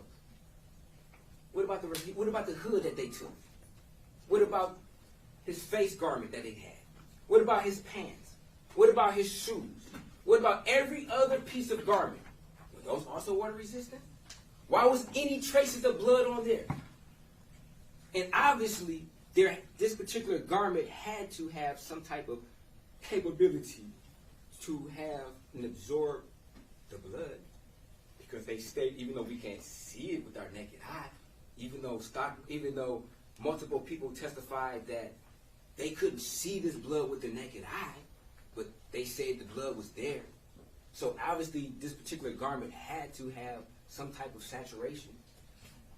So it can't be 100% waterproof or resistant. We saw markings on it right now. They're able to draw on this particular jacket. Obviously, this jacket had the type of material of which somebody could illustrate some drawings, some markings on there, and some type of absorbing on the sleeve of blood. Then we had Joni Johnson. Now, I believe the blood tells the story in this particular case. We already know that there's evidence of a struggle in the kitchen. This is where it started, in the kitchen. Samantha Woll was not in the living room where this altercation started. Now, she may have ran to the living room in an attempt to maybe get her phone and being followed and pursued. This is the living room. What does their own experts say? The saturation and transfer stains of the living room rug and pillows indicated a blood-bearing object contacted these items following the bloodshed event. So what does that mean? That means there was a blood-shedding event. Blood left Samantha Woll's body, and then there was a transfer to the rug and pillow after, which would substantiate what Virginia Tech surgeon said that it's a possible struggle inside of the living room because the blood happened first and then the pillow fell on top of the blood. The drip stains on the living room rug, couch, and footrest indicated a blood source moved through these areas. Pillows and blankets were observed on top of some of the blood stains on living room rug, indicating these objects were moved following the start of the bloodletting event. It was a tussle. This was a tussle inside of the living room. Pillows were being moved around, rugs were being moved around, blankets were being moved around after the bloodletting event, i.e. her stabbing, occurred. A trace footwear analysis was performed on a yellow pillow from the living room, trace item 60. The results of that analysis can be found in trace record 26. Where is record 26? There was an analysis of the pillow, of the footprint, that was recorded in a record. Did we hear anything about record 26? Did we hear about anything about an analysis of any type of footprint? We definitely know that Mr. Jackson-Bolanos' shoes were seized and recovered from his house. I can guarantee you his shoes were used in this analysis. Anyone tell you that? And had his shoes matched this particular outline on this pillow, they would have had somebody sitting in that seat emitting record 26 as exhibit 125, and they would have published record 26, the findings of this particular shoe contributed to these particular stains on the living room pillows. But we didn't hear that because it did not match their theory. Not about the truth with them. We also heard from Joni Johnson, who indicated the projected pattern on the bathroom door indicated blood was ejected under pressure onto this area, which occurs with some wounds to the neck that include breaches to the circulatory system. So based upon their expert, there was some type of breach to the circulatory system that would have projected blood out. If somebody's stabbing somebody in the neck, blood will be projected onto them. Not just the wall. They want you to believe that, oh, this projection happened after, quote unquote, Mr. Jackson-Bolanos left the apartment when he was down at Greektown. Then she started projecting blood. No. Pressure. Once pressure is penetrated, then that blood immediately comes out. And that blood would have came out and it would have touched and went on whoever committed this particular murder. It would have been on their pants. It would have been on their coat. It would have been on their shoes also. Also, when the person was down being stabbed in the head, their blood would have been projecting onto their shoes. Their blood would have been projecting onto whoever did this, their pants. Because their head is down at that time. That's the only way you can stab somebody in the back of the head. That's the only way you can stab somebody in the back of the neck. They have to have their head down and you're over them, stabbing them in a crime of passion. Meanwhile, blood is projecting onto the person's shoes, pants, and all types of garments.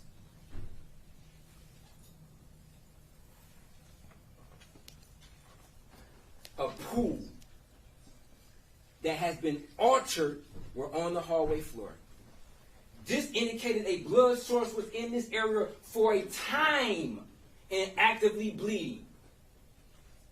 They want you to believe that Mr. Jackson-Bolanos went in there, stabbed her 3 times in the side of the neck, 1 time in the front of the neck, 2 times in the back of the head, 1 time in the back of the neck, changing positions, getting over her, changing positions, tussling with her. And then he walks out, and then she walks out right after? She stumbles out right? No, she fell in the hallway. She lost consciousness, and she accumulated a pool of blood in the hallway. Their own experts said that this had to be some time. Now, she didn't know exactly how long. Why didn't he ask her those questions? Why wouldn't he ask her those questions? How long do you think the body, because it does not fit his narrative. It does not fit his narrative. That is a very common sense question to ask somebody when you're looking at this pool of blood. When I first saw the evidence, way before this trial even started, I was able to look, and I'm no expert, but you can look at this hallway and see that somebody had to be laying in this pool of blood for an extended amount of time in order for that blood to be accumulated at that amount. In this altar, what did she say the altering could be? Moving throughout the blood. Somebody laying in the blood and trying to get up. Their legs is moving. They're semi-conscious, a.k.a. what Dr. Dragovich said, could have been regaining consciousness. These are her pants. Her pants are saturated in blood. She never got stabbed in the leg. Why would her pants be saturated in blood? Because she was laying in the pool of blood for an extended amount of time prior to getting up. This is Samantha getting up. This is Samantha. This is the story that the blood is telling us. Samantha is getting up. Transfer stains. Swipes. We asked a very specific question to Joni Johnson, who indicated these could be conducive of somebody who was laying in the hallway using the wall as a brace to get up after being in the hallway for an extended amount of time. That's exactly what happened. She was laying in the hallway for an extended amount of time, maybe a couple hours, maybe an hour and a half, 2 hours. And then she rose up. She gained her consciousness. She used the wall to get up. Got fingerprints on the wall, transfer stains, swipes on the wall, all conducive with somebody trying to get up. More fingerprints. Using the wall to brace herself. She stated we have footprints going in both directions. This is important because after she got up from laying in the hallway, she triggered that motion. She got up, walked towards the back. She probably didn't have all her senses with her. She just got stabbed multiple times. She was just unconscious for multiple hours.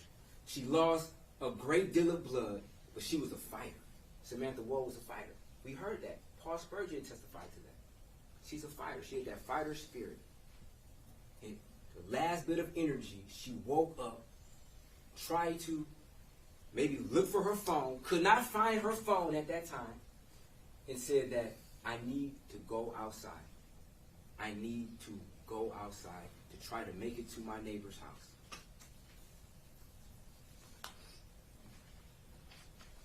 We have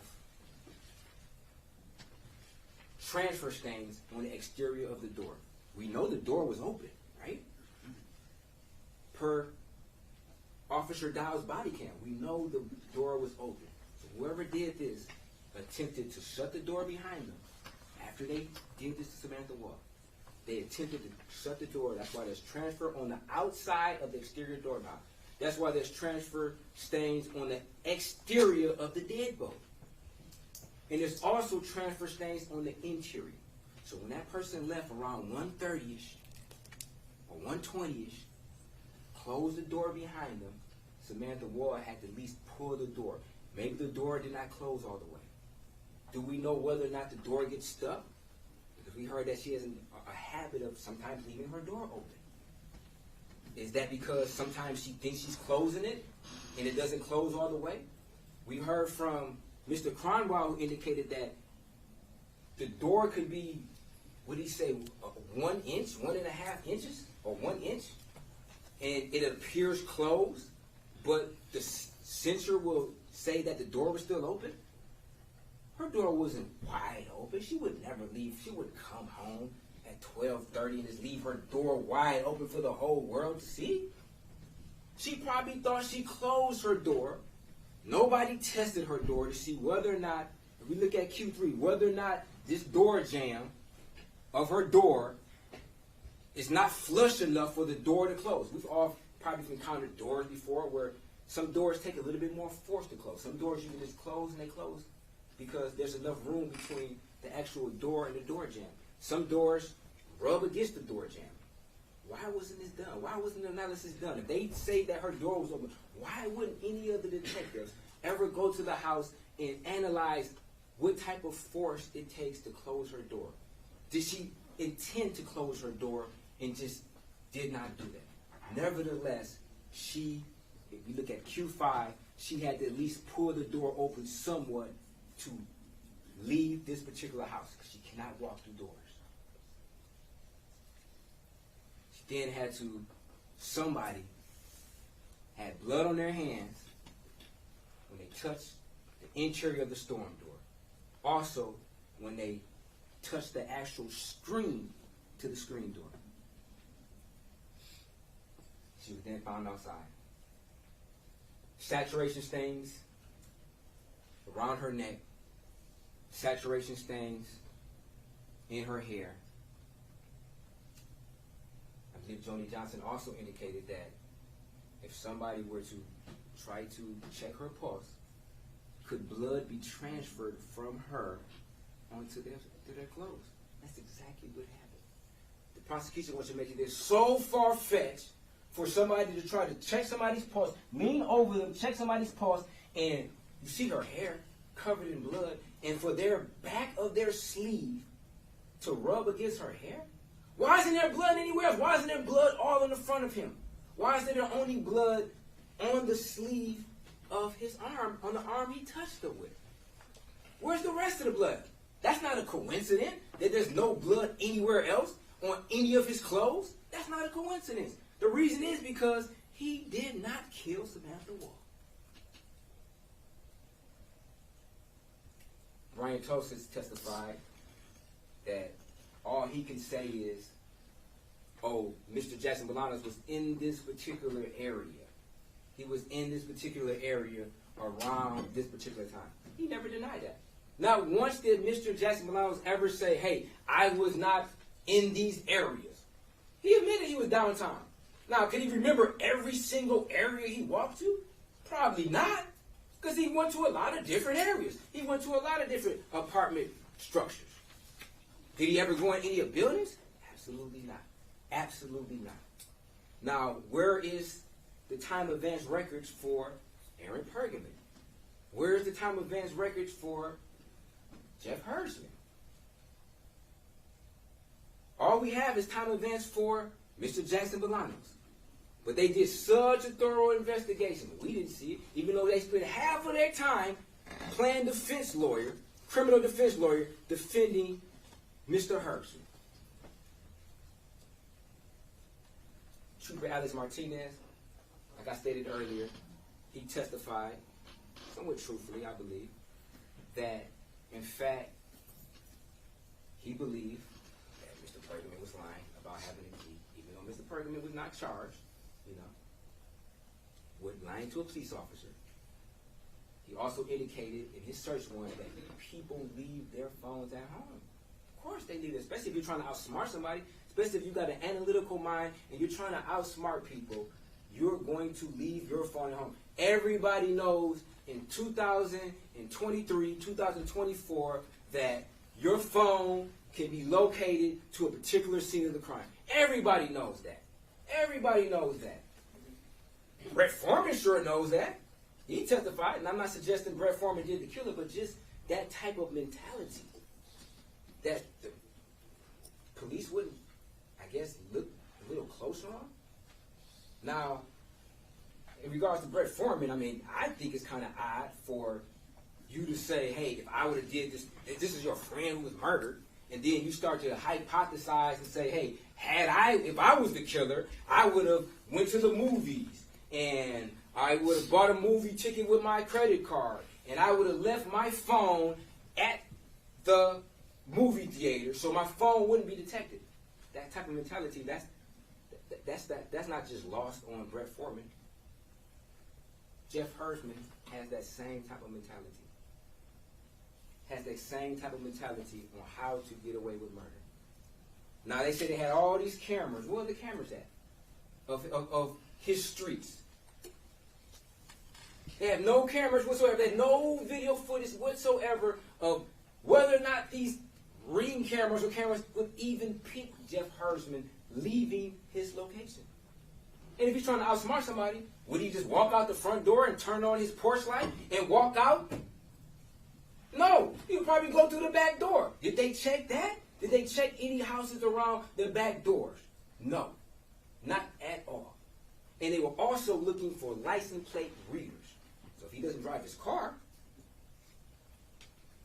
then he's not detected at all. If he rides a bike, then he's not detected.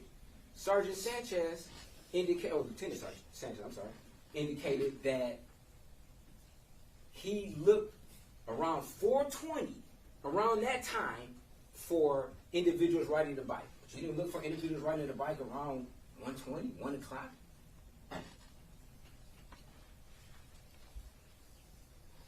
Then we have video surveillance. Sergeant Lash Sullivan. We have video footage of Mr. Jackson-Bolanos avoiding confrontation. We have individuals on the top of the screen who's walking out. Mr. Jackson-Bolanos did not know whether or not these individuals knew he was breaking in the car. He avoids the confrontation. He walks away and he hides. He's hiding. He's not confronting people. He's getting away from people. He doesn't want a confrontation. After he takes some time of hiding, he then emerges. He's walking back.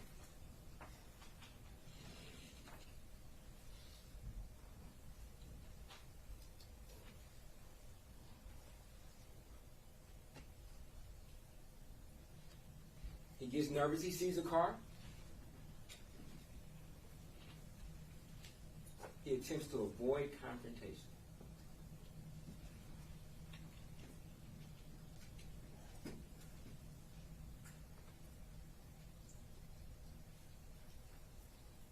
Doesn't know whether or not these individuals were the ones who were walking. He doesn't know whether or not he was seen going into cars. He's avoiding confrontation.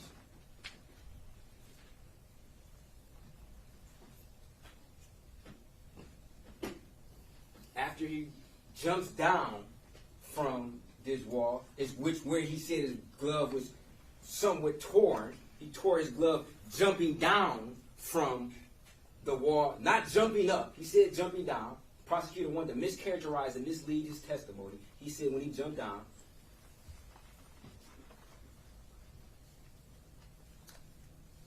he's starting to run. He's running.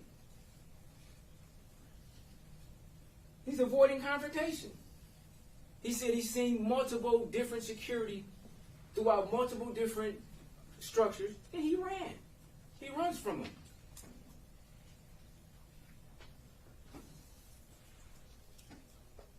Here we have Mr. Jackson-Bolanos again, running.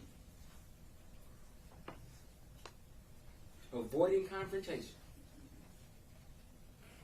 Looking over his shoulder. He's avoiding confrontation.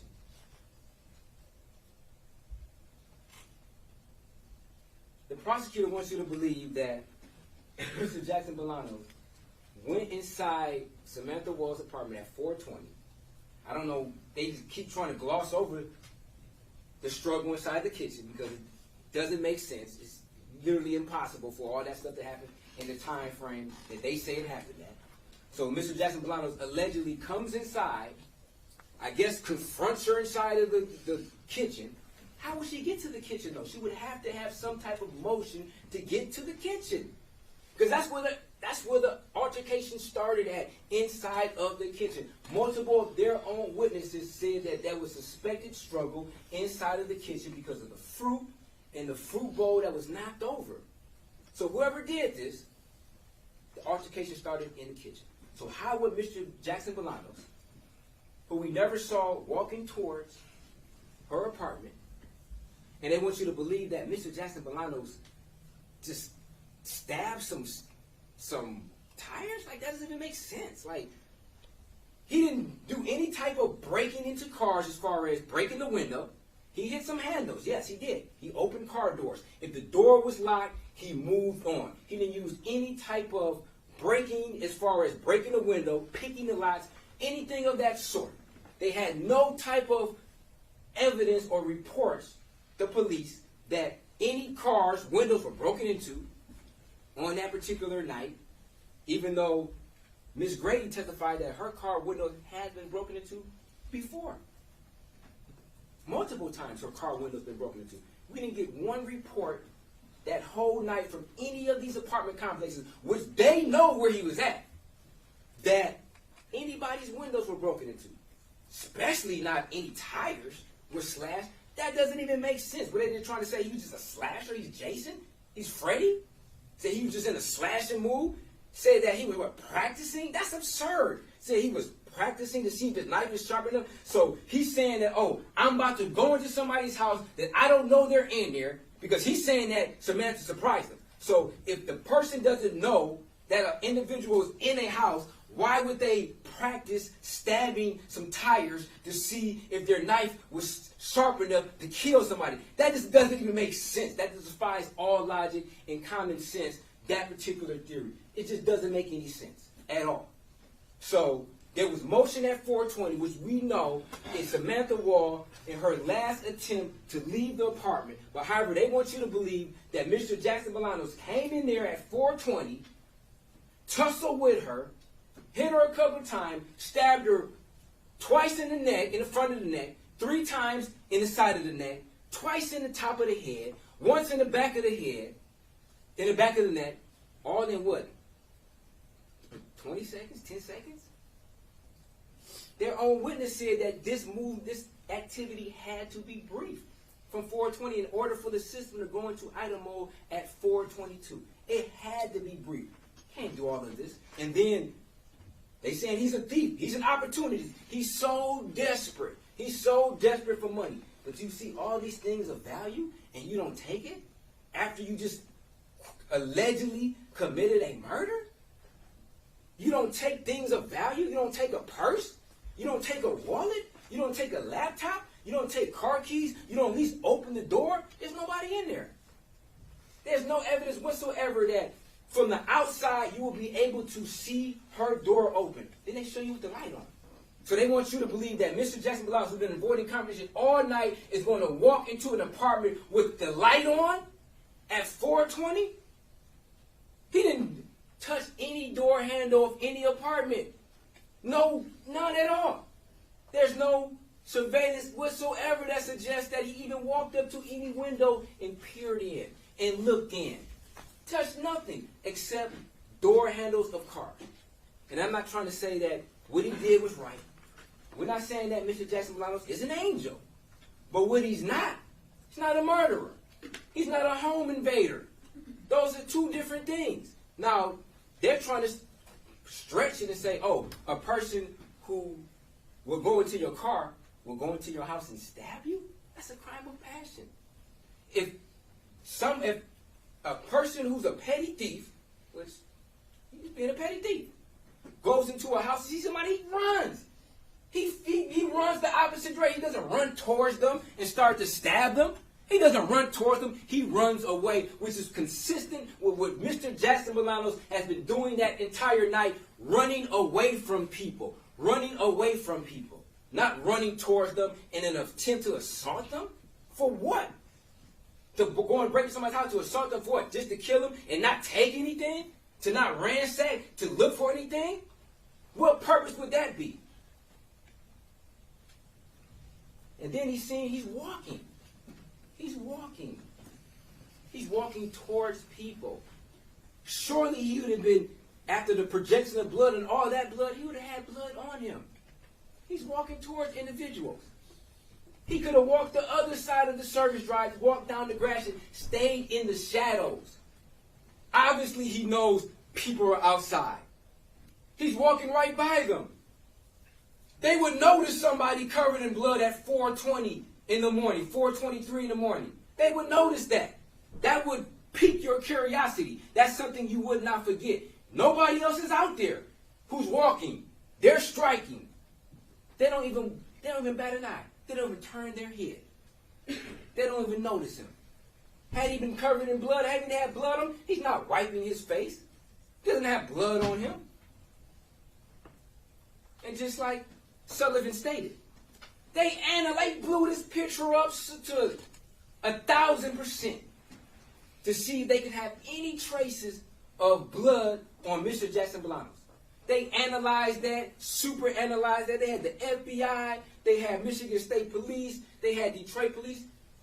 You don't think they analyzed that? We know they did because Sullivan said they blew that picture up to the most that they could, and there is no evidence to suggest whatsoever that he had a trace of blood that's visible. Only a little trace on his arm for touching her. Zoom in. And this is me zooming in on a PC. Like, I don't have any special capabilities. He walked right past the casino. Who would commit a murder and walk past the casino? Everybody knows the casino has 4K cameras. Their cameras are top notch, high quality. And not to mention people striking out there. And then you walk by all these known places that have cameras, 36th District Court. You're not standing in the shadow. He's consistently walking on the public street. Because at that point in time, like he's testified, he wasn't doing anything wrong at that particular time. Now, he stated that he came across the body, which was truthful. Now, why he didn't tell Sergeant Ford? It's easy. Sergeant Ford implying that they had his phone going past the threshold. So in your mind, you know you're out there doing wrong. You're already a thief. They already labeled you as a criminal. And then they're trying to imply that you went into somebody's house. They're trying to say that they have evidence of you going into somebody's house. Of course that'll put you on the defensive. What are you going to say? I shot her? What are you going to say? I killed her? I raped her? That's what be going through somebody's mind. If you're implying that I went into her house on somebody I know I seen outside, if I tell you like I touched her, or you're like, yeah, I know you touched her because you went inside her house. And he'll be in the same position he is right now. He'll be in the same seat he is in right now. The same position he is in right now had he told him. He's then walking. Obviously his phone is illuminated. He's on his phone. He's texting somebody. And then he states that he looked at the blood on his hand. His hand felt sticky. He touched Samantha Woll. He looked at his hand. The prosecutor would say he looked at his arm. And he didn't. You can't even look at your arm like he didn't do all of that. He looked at his hand. His arm was extended because he looked at his hand.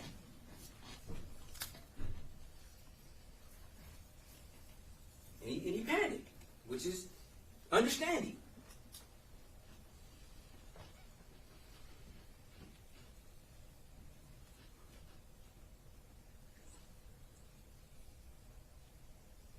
And then he starts to walk again. Now, Sullivan also stated that he did the compilation. He, in his opinion at first, this was Mr. Jackson-Bolanos. And then when confronted with it, he admitted, good catch.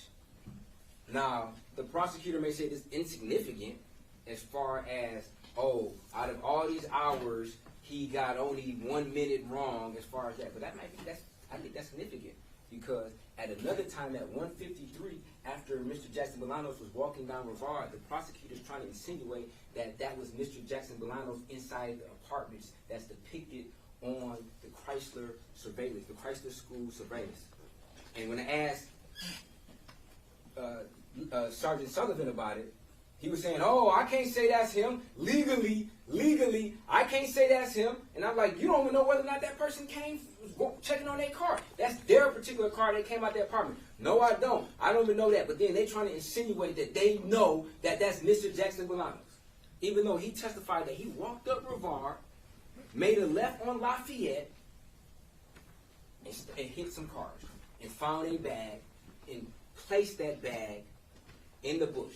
And we also know he has a history of doing things like that. Because when he climbed over the wall, Sergeant Ford even admitted He didn't have a bag. He stashed the bag in the bushes. He has a habit of stashing bags in the bushes and then going to an apartment structure and then going back to retrieve that bag. So when he did that with the bag on Lafayette, that wasn't out the ordinary. That was consistent on what his actions were that particular night. Now we got a person who's running from the scene. Why would this person be running from the scene around the time that there is no more motion inside of her apartment?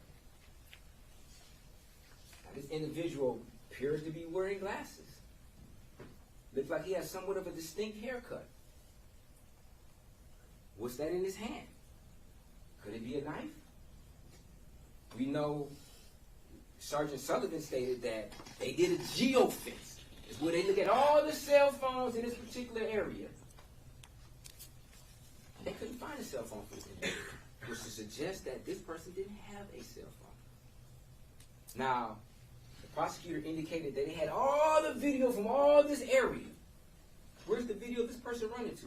Where does he run to? If you got all this video of the area, why don't you have this person where they ran to? Could this person be somebody who's testified? I don't know. Could be. Could it be Hersman? I don't know. It looks very similar to me. It looks very similar to me. This person running from the scene looks very similar to Jeff Hersman. Haircut, glasses, even the coat he's wearing looks very similar. Very similar indeed.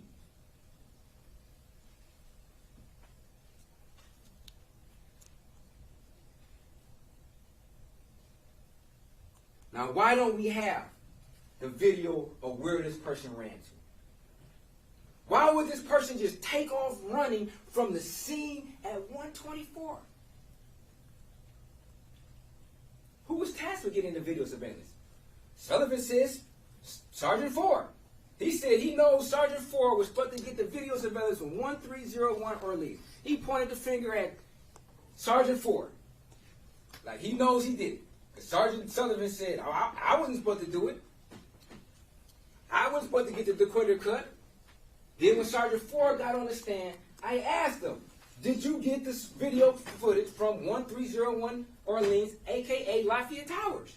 And he said no. And I said, if Sergeant Sullivan testified that you were supposed to get the video from 1301 Orleans, would that be true? And he said no, he must be confused.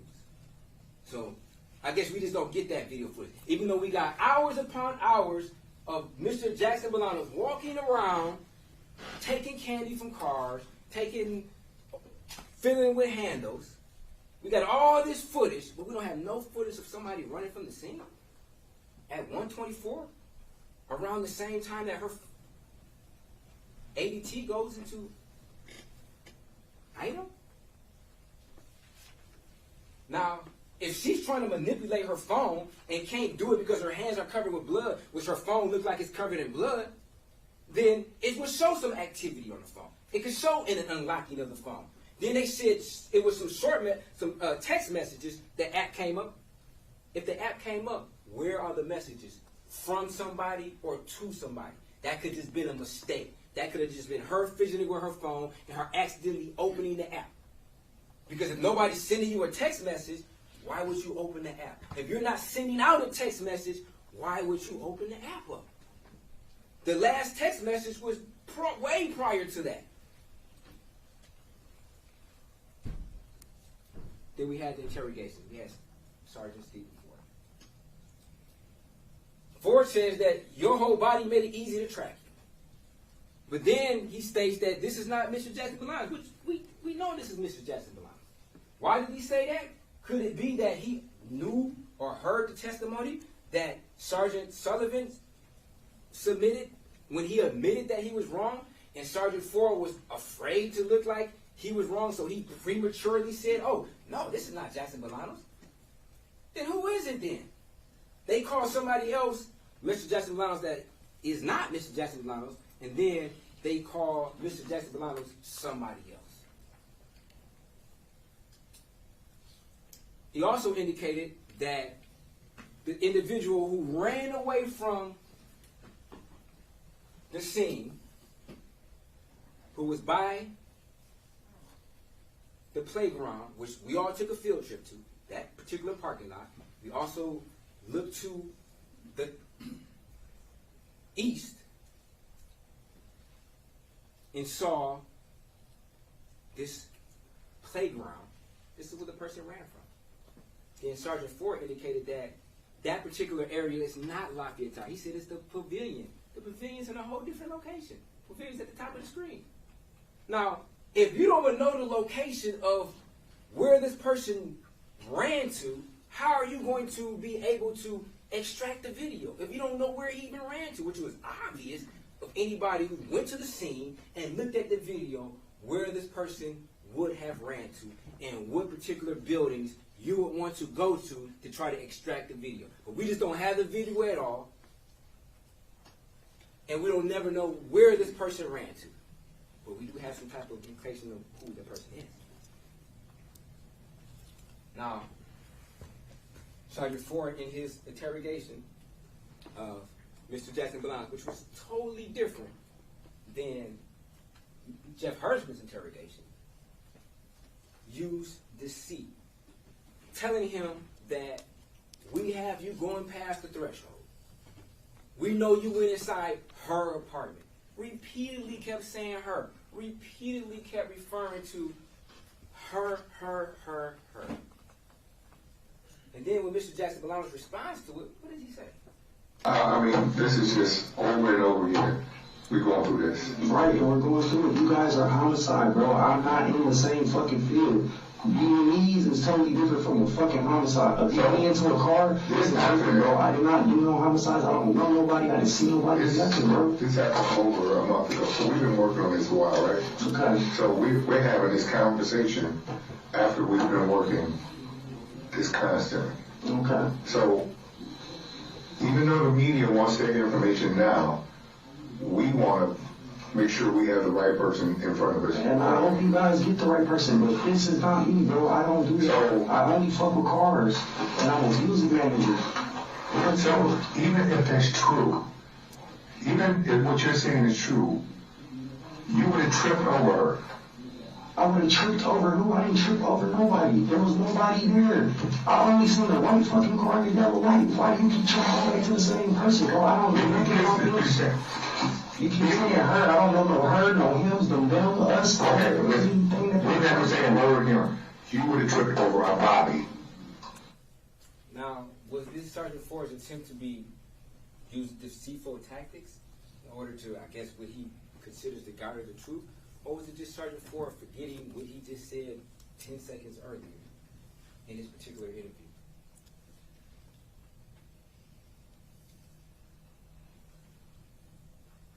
We had Patrick Lane, who originally started this interview with Mr. Jackson-Bolanos, who indicated that this particular interview or his inquiry was based upon some glasses that were pawned at a pawn shop. Now, if you're sitting in a police station and and detectives are interviewing you about some very expensive glasses, one could be like, hey, I didn't rob nobody to get these glasses, because especially if you have the knowledge of people get killed for these glasses. Anybody knows about Cartier glasses? People shoot individuals for these glasses. People rob people for these glasses. There's been a lot of death in this city alone for these glasses for years, for decades. People have been getting killed for these Cartier glasses since I was young. So if you're being questioned, of course you're like, hey, I didn't rob nobody for it. I found these glasses. And then they shift the interview to talk about cars. Didn't say what day. Didn't say necessarily where. But we want to talk about some cars that being broken into. Mr. Jackson-Bolanos denied it. He did. The prosecution states that Mr. Jackson-Bolanos does not tell the truth unless he's confronted with evidence. some of that could be true. Because he did admit to it. He eventually did admit to it. But he also volunteered other evidence that they didn't have at the time, such as he take pictures of cars. He took a picture of that Challenger, which they didn't know about. They didn't have this small distraction at that time, which he did take a picture of a car. He took a picture of one car that particular night. That was truthful. Sergeant Ford indicated that they have the technology to see where his phone was at. What does Mr. Jackson-Bolanos do? He voluntarily surrenders his phone. He says, take my phone. I'll give you the consent. You can look through my phone. I'll give you the consent. In an attempt to hopefully can be exonerated, I guess he was thinking that they have GPS because he knows his location zone. He shares his location with his girlfriend. They share the location together. So if she can see where I'm at any given time, why can't the police see where he was at that particular time? Why can't they pinpoint his GPS coordinates at that particular time? Why they got to go like, oh, he was just in the area? Very convenient. Very convenient.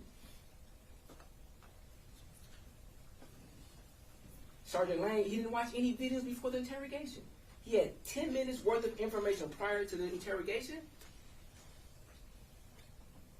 Sergeant Ford indicated that, in fact, he provided Sergeant Lane those videos. So did Sergeant Lane just fail to watch them?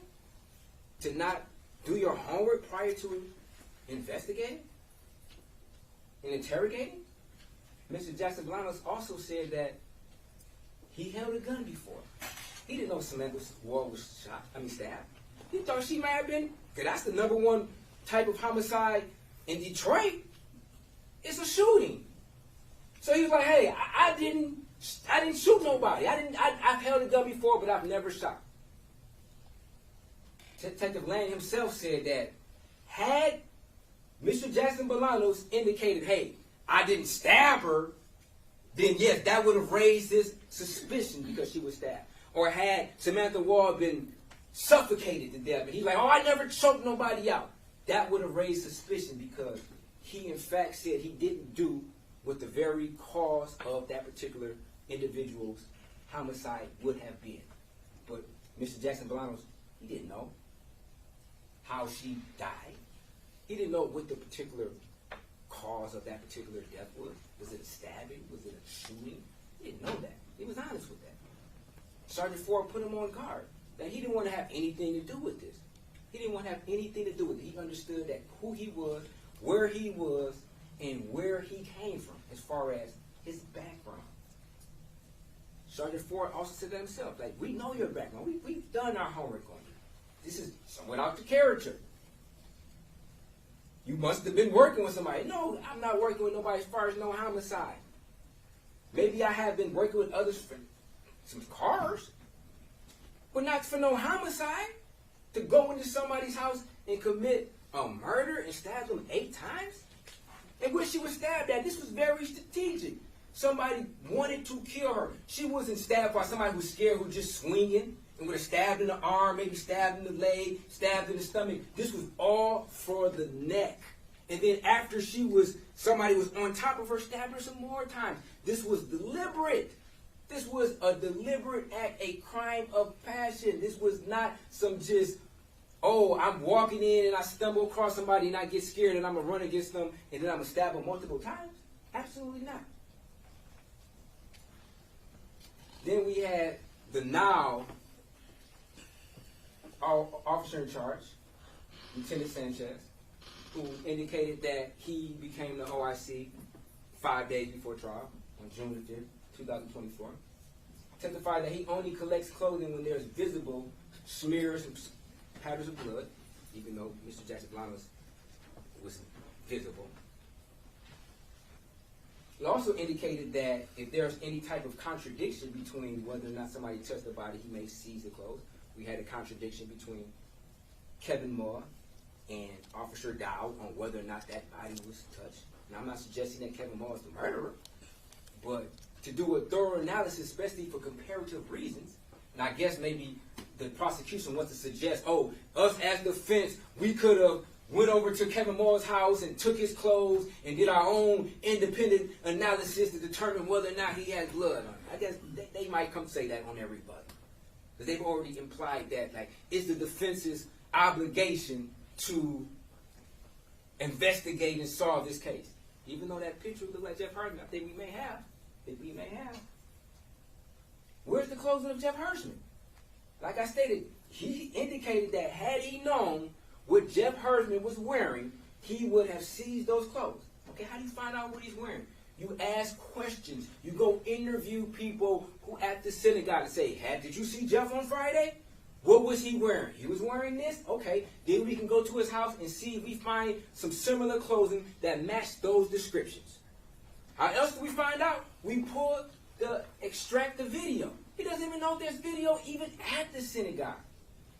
I'm pretty sure there probably is video at that synagogue, but they didn't take the time to pull that and extract that video because it didn't fit their narrative. Now, Jeff Hersman, he was talking to his parents, and he also stated that, or was stated to him, that a friend of his, Martin or Marvin, he acted like he didn't know what I was talking about when I asked him, knows a judge, and that judge is working behind the scenes to get you released. We know judges sign warrants. Charges can't come forth unless the judge signs that warrant. Does Jeff Hersman have powerful people? Obviously, it was indicated to him there's a judge that they know that is being contacted while he's in jail. Then he's just released. No charges, no subsequent interview at all. Even though he's trying to help, no subsequent interview whatsoever after his confession. After he confessed to killing Samantha Woll, they treat him with kid gloves. They treat him like he just spilt his milk as a toddler. They don't get aggressive with him like, you just said this. No subsequent interview.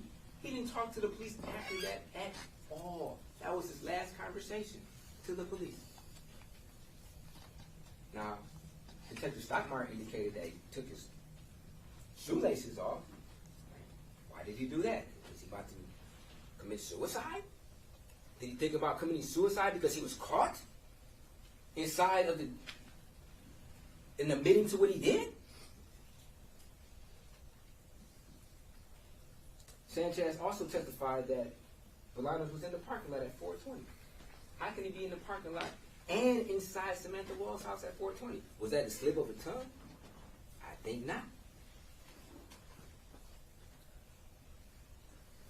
Now, Stockmar was the old officer in charge through the majority of this case. When I asked her questions, I guess she forgot everything she learned from this case. We asked her a very pertinent question. Do you think it was important to gather or remember certain location information from the suspect who called 911 making admissions about killing someone? Answer, I don't recall. Like, you don't recall whether or not you think it's important in order for you to know the location of an individual who previously called 911 and said that he killed the victim? You wouldn't think that's important to know where that person was on the day of his murder. When you come to testify, you wouldn't think that's important. I don't recall. Obviously, she was coached. Obviously, she was told to say you don't recall. I asked her another question on how she felt about something, whether or not she thought it was important. I don't recall. I don't recall.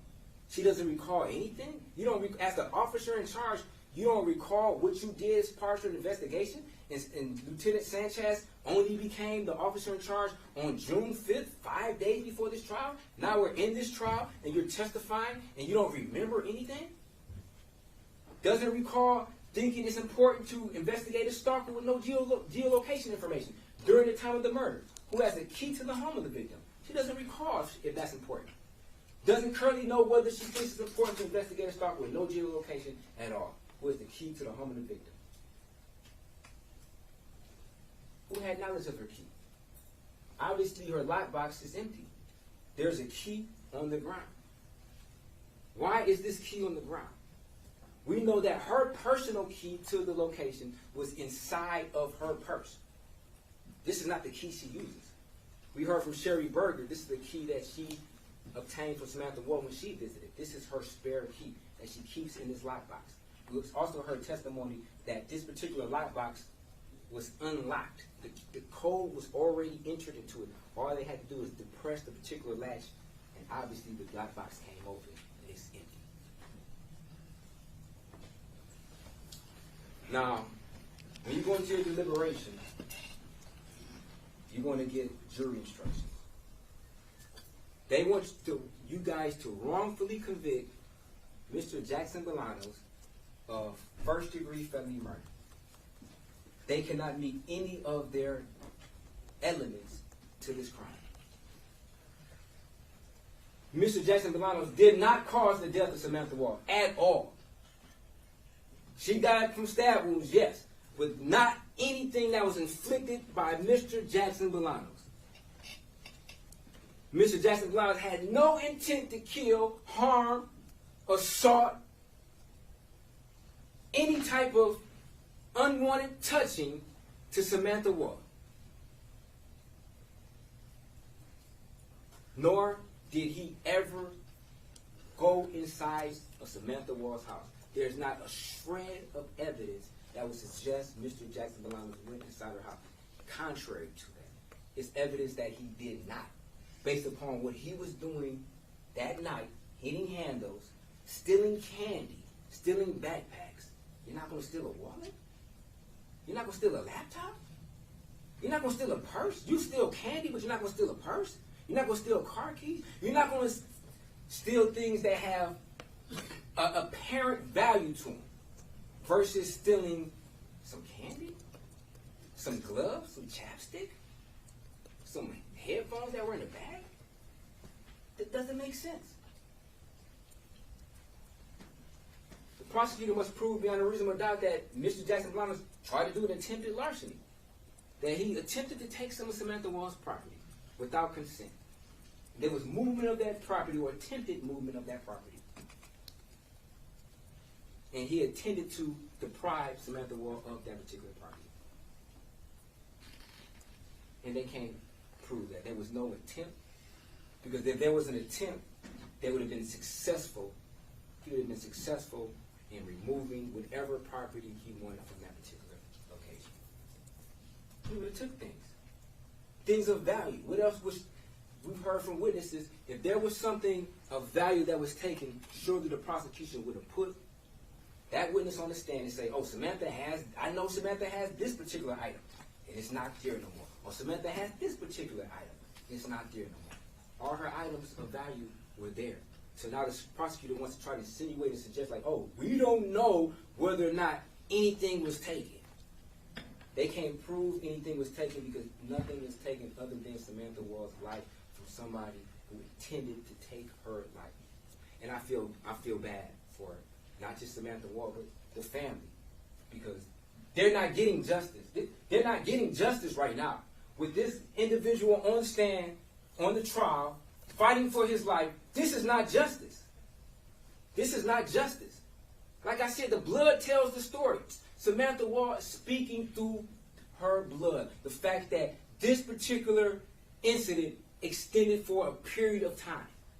She was in the apartment for a period of time. She then got up, triggered the motion, stumbled outside, and collapsed. This did not happen in a matter of 2 minutes. Their own experts contradict that. Their own experts contradict their very theory that Samantha Woll got stabbed and then stumbled outside. And they want you to believe that Samantha Woll didn't start bleeding until whoever did this left the scene. Absolutely not. Absolutely not. Whoever's footprint that was in record 26, because we know it's not Mr. Jackson-Bolanos' footprint, whoever's footprint that is the killer. Judge objection. Can we approach on that? Yes.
being obstructionist, once again, like I stated, that record number 26 that they ran against my client in his shoes that was inconclusive, did they run that report against any shoes of Jeff Hersman? Absolutely not. Absolutely not. Had they did it, would they have found a match? Probably so. Probably so. But once again, they left stones unturned, and they want to give some impression that they were so thorough with this investigation. We were super thorough with this investigation before we eventually charged Mr. Jackson-Bolanos. No, they were getting pressure from outside sources, just like Sergeant Ford stated on the interview. The media wants a conclusion to this. Yes, they do. The media wants a conclusion. This was a highly publicized case, and they were getting pressure from outside sources to find somebody that they could charge with this murder. And Mr. Jackson-Bolanos, he just fits he's just a perfect criminal, black guy in the city. Now, that's not saying this is a racial thing. I'm not saying this is a racial thing at all, but this guy with a criminal past who's in a situation and in a location that he should not be in, he is committing crimes. We're not taking that away. He is committing petty larcenies. But he's no murderer.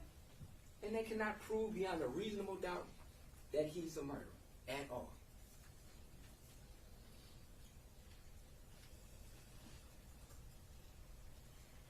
Definitely they can't prove that he went inside the house. Because the truth begets truth. Lies beget lies. It's like when Ford, how you going to be deceptive with somebody and then expect the truth? Especially when you put people on guard. See, like the truth is like water. And what I mean that, it's not just because we need the truth to survive, like we need water to survive. The truth is like water in the sense that if I take this bottle of water right now and I pour some gasoline in this water and I shake it up, then I drink the water. The water's going to be bitter. It's going to be nasty. Why? Because that gasoline is going to contaminate the water. Same thing with the truth. If I had a bottle of truth and then I shake it up and I put some lies in there, it's going to be bitter because why? The lies will contaminate the truth. Now, Mr. Jackson-Bolanos, he took this stand and he was very truthful. And just like water can be filtered for contaminants, an individual can lie originally, admit to those lies, and going forward, be completely honest. He said what he was doing down there. He never escaped responsibility. He never pointed his finger at anybody and say, oh, this homeless guy did this. Even the detective himself said that. He never tried to point the blame at anybody and say, yeah, I saw a homeless person buy this or could have did that. No, the homeless person was on the other side of the street. Couldn't have did that. At all. Yeah, he stated that he didn't touch the body originally, but then he came clean. He told police officer Chad Osmond, in fact, what had happened. And Osmond obviously was nervous, obviously felt some type of pressure because he wanted to say that he couldn't remember whether or not Mr. Jackson-Bolanos told him that he touched the body. And then confronted with Officer Osmond, do you remember me, myself, and you having a conversation? Kept looking at the prosecutor. I don't know if he felt like he was going to get in trouble because he didn't follow protocol as far as putting that into his report or that his body cam was off. But the truth is that Mr. Jackson-Bolanos told a Detroit police officer sworn to uphold the law that in fact he came across Samantha Woll and he touched the body. Now, whether or not Osmond put that into his report, that's beyond Mr. Jackson-Bolanos' control. Whether or not he told somebody. Now, I can guarantee you that if Mr. Jackson-Bolanos would have said, I killed her, that would have been in Osmond's report. But it's very convenient that the statement that's consistent with what he told his lawyer, that he touched the body, that's left out the report. Now, they want to talk about, oh, this phone call where Mr. Jackson-Bolanos is denying going to her pockets. There was an insinuation that, okay, yeah, Mr. Jackson-Bolanos, yeah, he is innocent. The judge like, okay, yeah, more or less, yeah, he is probably innocent. But being the thief he is, quote unquote, from the judge, he probably tried to go into her pockets, and that's how he got the blood on her. And Mr. Jackson-Bolanos categorically denied that part of the statement. The fact that there was an insinuation that he went into her pocket. No, I don't do any weird stuff like that. I'm not going to go into the dead person's pocket. That's what he meant. And they tried to just show you, play a portion of that card. They take it out of context. And then try to show, play a card that's indicating, okay, if this is poker. Poker is poker. Poker is chance. It's a game of chance. So if somebody used that particular thing, sometimes you got to play the cards that are dealt in poker. You got to play the hand that you're dealt. And some things are beyond your control in that particular field. So he's trying to insinuate that, because poker is based upon deceit. This ain't no deceit. We don't know exactly what happened. I have a good idea who did it. Now, what exactly would happen in that apartment? I don't know. So it's a theory. But as far as my theory, as far as who did it, I think it makes more sense than what they're saying of who did it. There's no reason whatsoever why Mr. Jackson-Bolanos would have went in there and stabbed her 8 times. Could not have done it in that amount of time. And then walked towards a group of people, not running. Just doesn't make sense.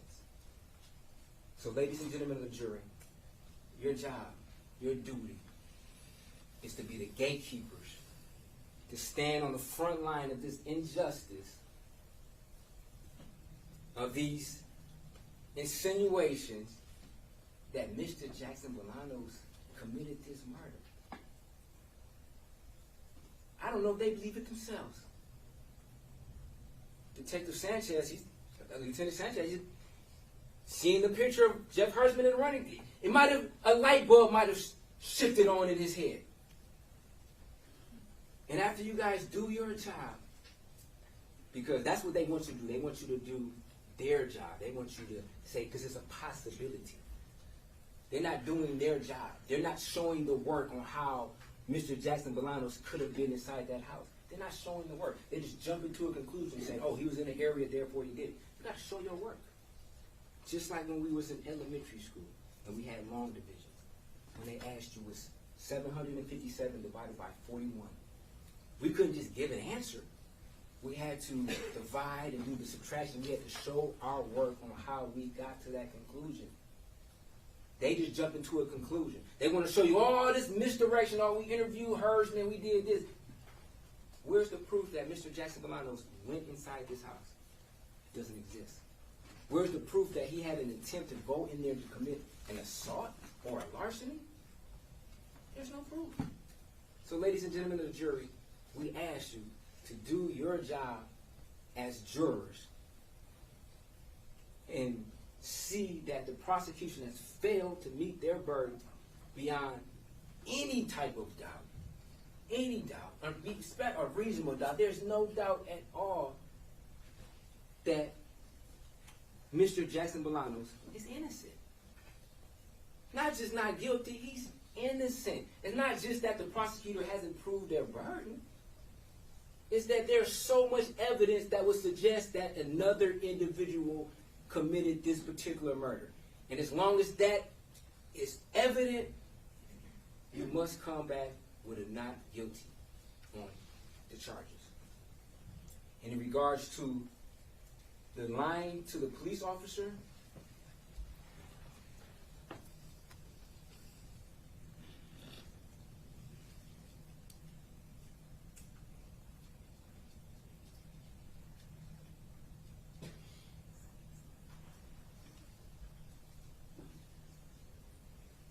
the crimes that were being investigated, that's an element.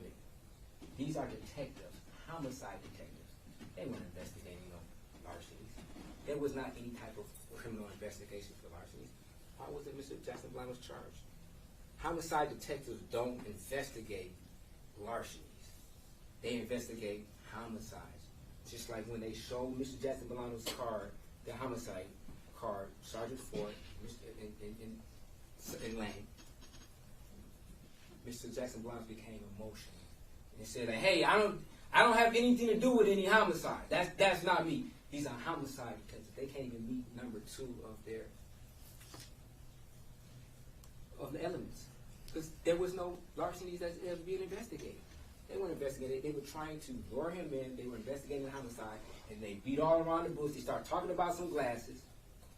Then they started talking about some cars they was never charged with. Nobody was ever interviewed. They never even tried to find out whether or not somebody's car was actually open and things removed from it. It was all aroused in order to try to insinuate that Mr. Jackson-Bolanos committed this murder, and he did not. So, ladies and gentlemen of the jury, you must find Mr. Jackson-Bolanos not guilty on our charges. Thank you. We're going to break for lunch until 2:30, and we're going to have the people rebuttal after lunch, and then for the final instructions. Okay? We're break.